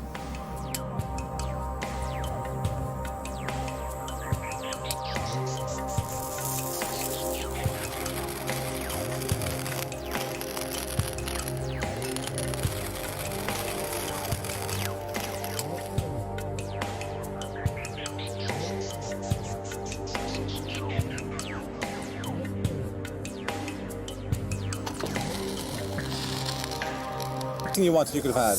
I had unlimited access to cash. I was only young, 21, 22 years old. I was driving around in a 325i convertible. No one had it then. Do you know what I mean?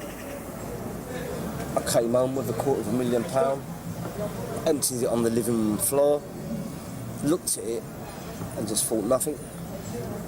I didn't even want to count it. I was so bored with seeing cash. I didn't even want to see it. So what did you do with your money? With my money? Yeah. Threw it about. Yeah. Give it to people. Lent it to people. Yeah. Never chased it back up. Yeah. Just wasn't valuable. Yeah.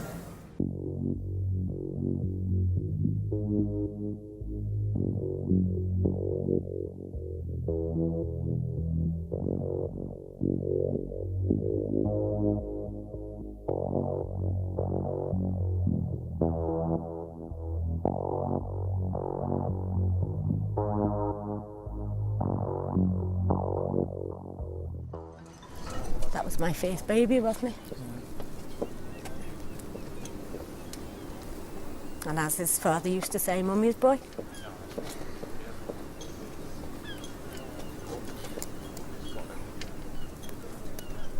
And it happened on his 21st birthday. He was lovely, he was intelligent, had his pick of girls. He actually passed his 11 plus. And then when he came out the Navy, we was devastated, you know.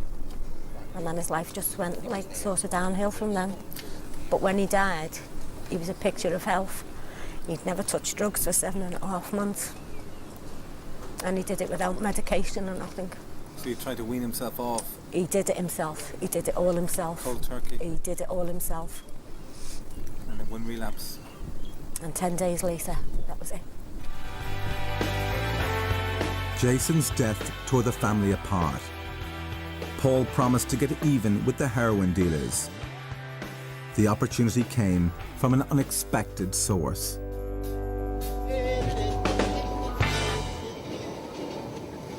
Semi-literate, Paul relied on his wife Christine to run their scrapyard, but the business was in trouble.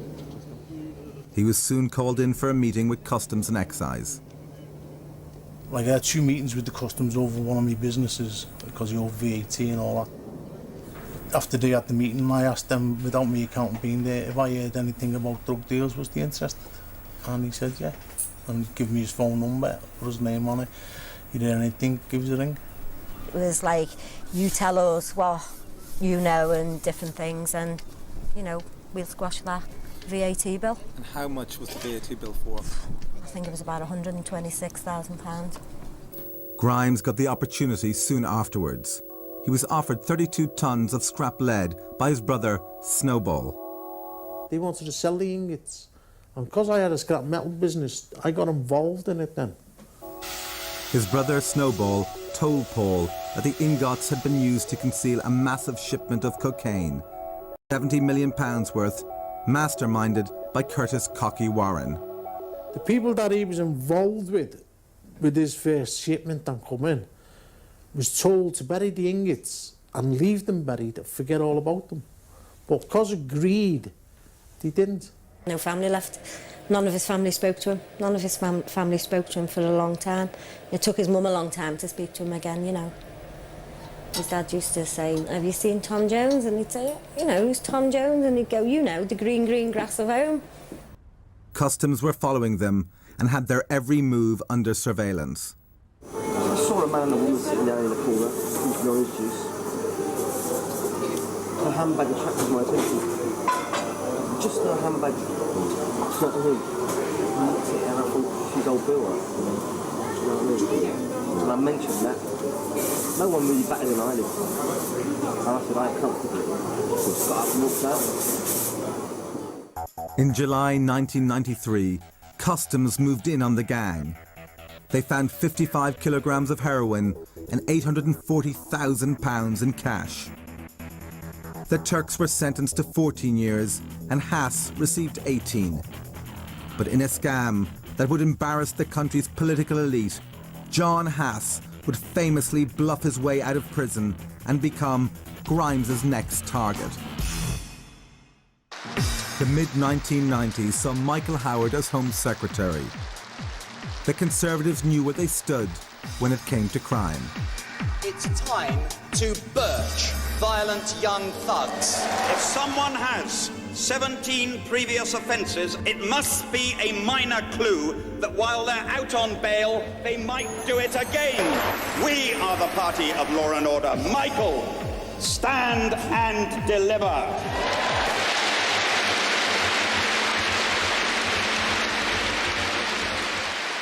But behind the scenes, Michael Howard's department was in secret negotiations with one of the most dangerous criminals in the country, John Haas.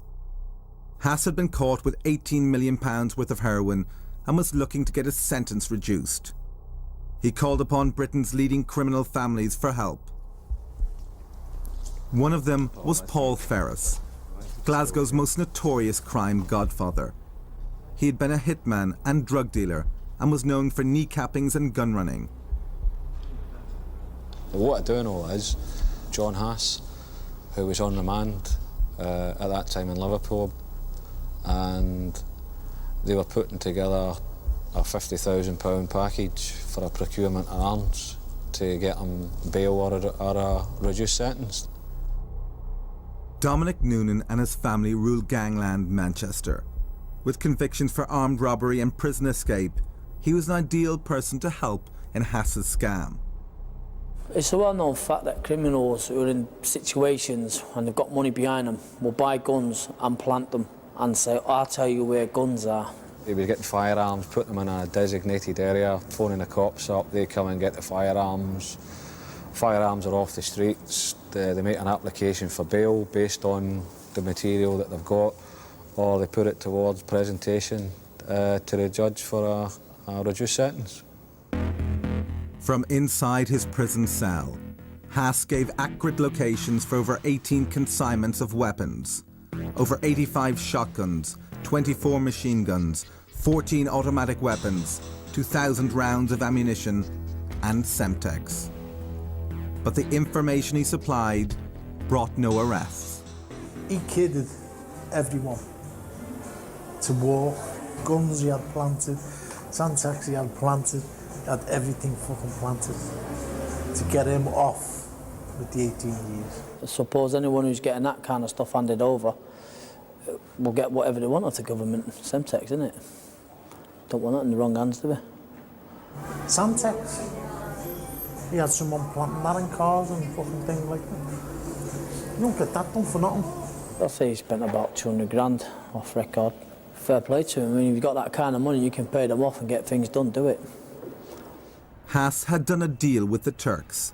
They lent him the money to buy the weapons, and he promised that they too would be included in any deal. Turkish people are different. Turkish close loyalty is worth more than money to us.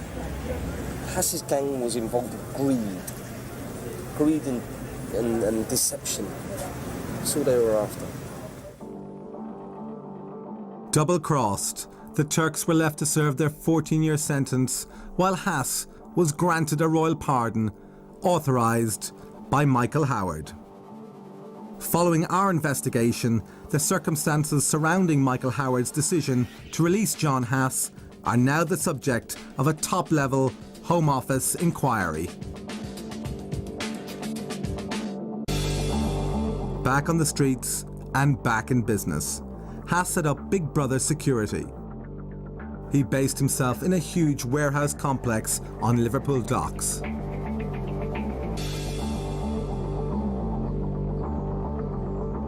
With a new Turkish connection, he restarted heroin dealing. Hass sought out his old gang to help run the security business, and on the list was one Paul Grimes.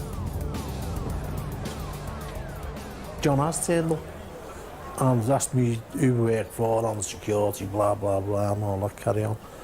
And he said, if you want a job, give us a ring. Half an hour later, got on the phone to my handler, phoned him up, told him what went on, and said, do you want me to go for it? And he said, go for it. This is your handler at Customs and Excise. Blessing and a code name of Oscar Wilde, Grimes took up Hass's offer of a security job with Big Brother. I only started off as a guard for him, minding a site, and I built myself up to a supervisor. Then he ended up running his business for him while he got on with doing what he was doing.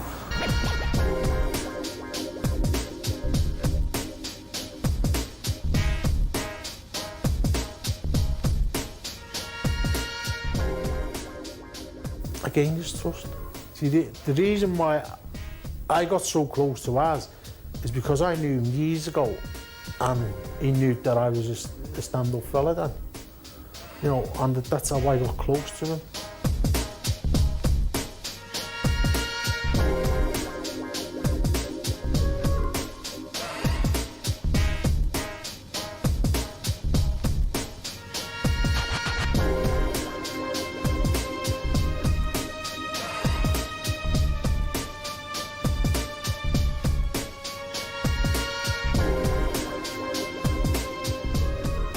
Over the next 2 years, Grimes embedded himself deep in the heart of Hass's new empire.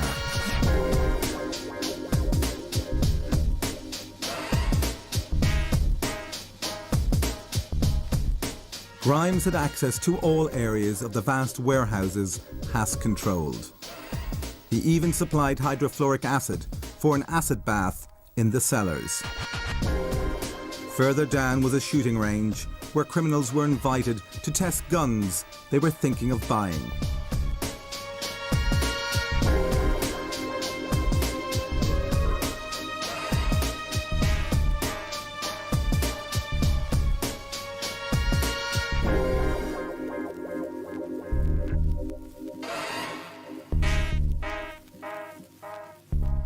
Hass was working with renewed confidence.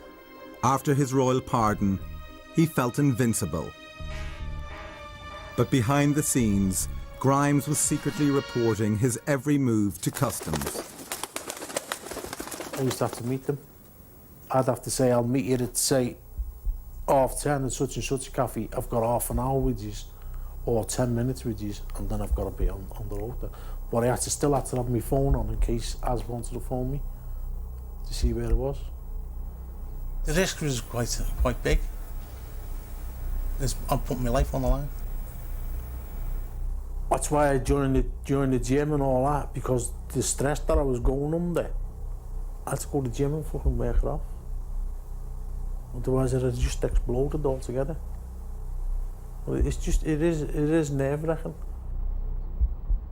Customs, with Grimes's help, arranged for a bug to be placed in Hass's private office.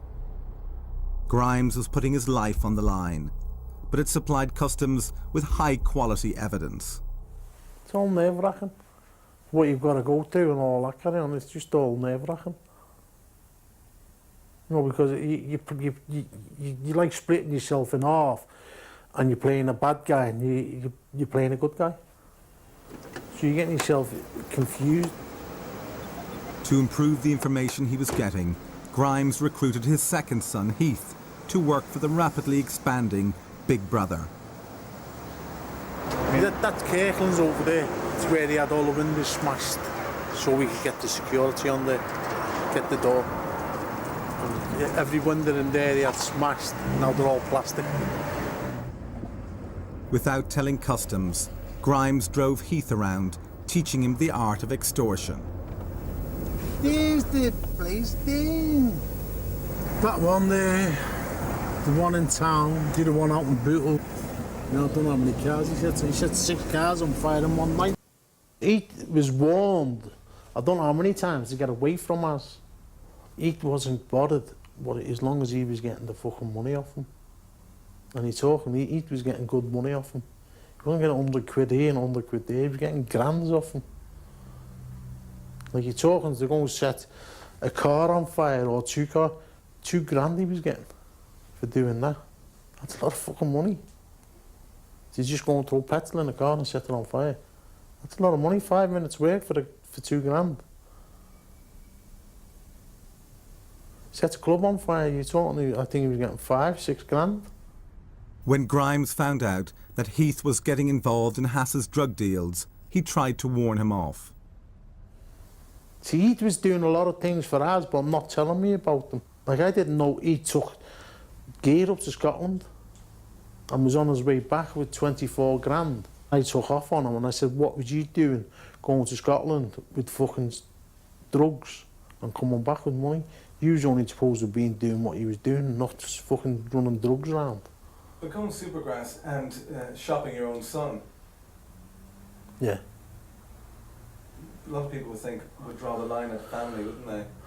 Yeah, but see, they say blood is thicker than water, which it is, but the thing is, when you give your son that many opportunities to get away from a person that you knew that he was giving information on, and he wouldn't take the advice that he was giving him, what can you do? Grimes resigned himself to betraying his son. Heath had become too close to Customs' primary target, John Hass. What was the most convincing evidence that you managed to generate against him? It was the guns. When he done the deal over the guns, like the Customs had everything that he was up to, but the guns was the main part. With information supplied by Grimes, Customs knew when each deal was happening and chose their moment to act.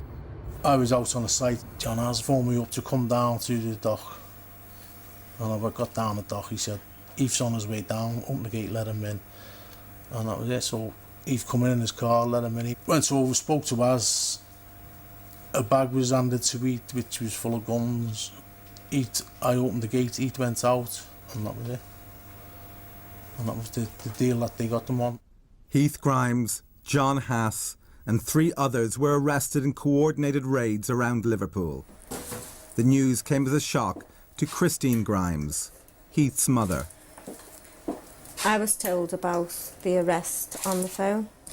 My son's partner rang me and told me that he'd been arrested, and she filled me in on all the details. I said, I bet you my life, I said, that is Paul Grimes.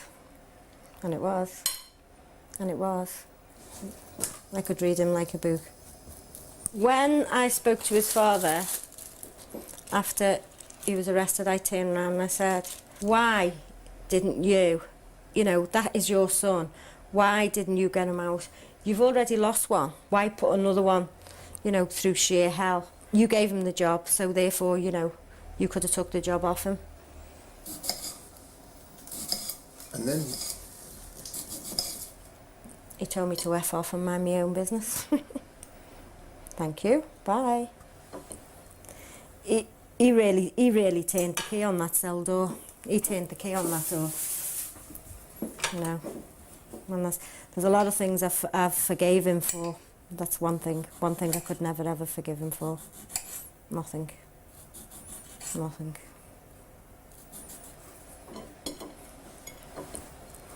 And that was it, and that's the last time I've ever spoke to him. Last time I've ever spoke to him.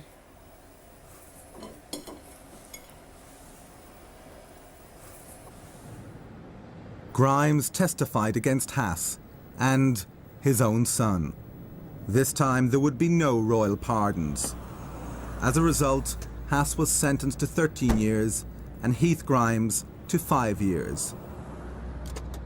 But by giving evidence, Paul Grimes had blown his cover, and with a £100,000 price on his head, would have to spend the rest of his life in hiding. How safe is it to be Paul Grimes right now? Not safe.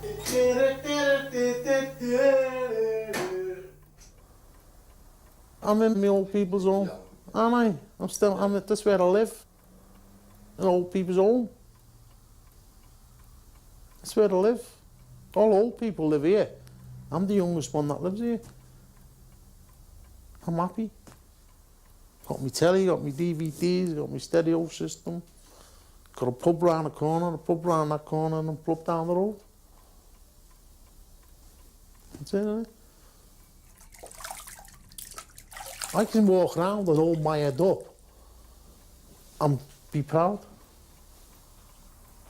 I don't walk around with my head slumped down and fucking hiding and all that. I walk around with my head held high because I'm not running away from anyone. I'm not running away from. Do you think you'd be more danger if you ran away than if you stayed where you are? There's another scenario to that. It's like when they offered. Years ago when I was married and I was carrying on with women, I used to take women to Southport, Warrington and all that. And I could guarantee you some cunts up there that fucking bump into that knew me. And you're taking women out as the way so you don't get caught. And there's a nap, someone bumps into you that you're fucking, who's this you with? Where's your wife?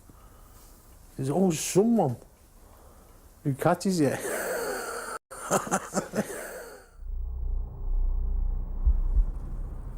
Despite the laughter, Grimes lives a nervous existence. There's the helicopter again.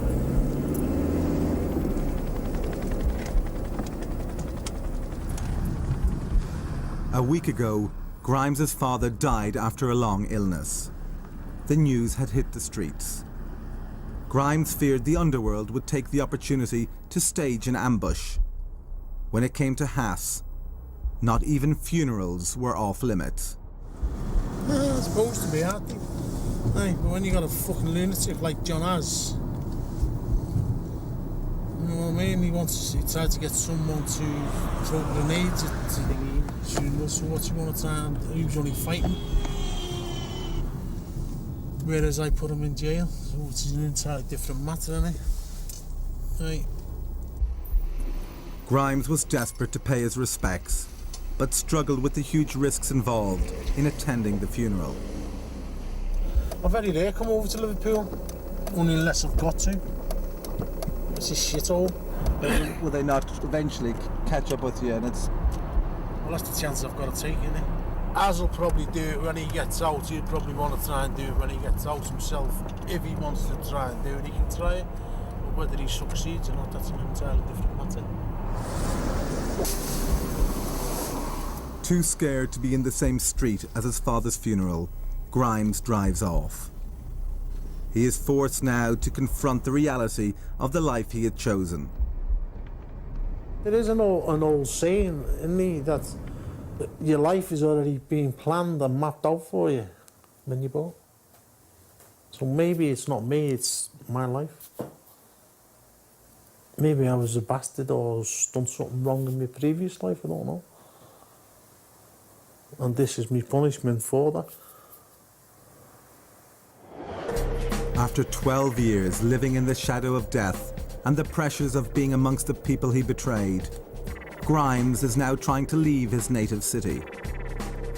He has asked his handlers to provide a new safe house well away from Liverpool. Grimes is looking at locations all over Britain. Having abandoned gangland and been disowned by his family, he now faces a future in isolation. The price he has to pay for his own survival.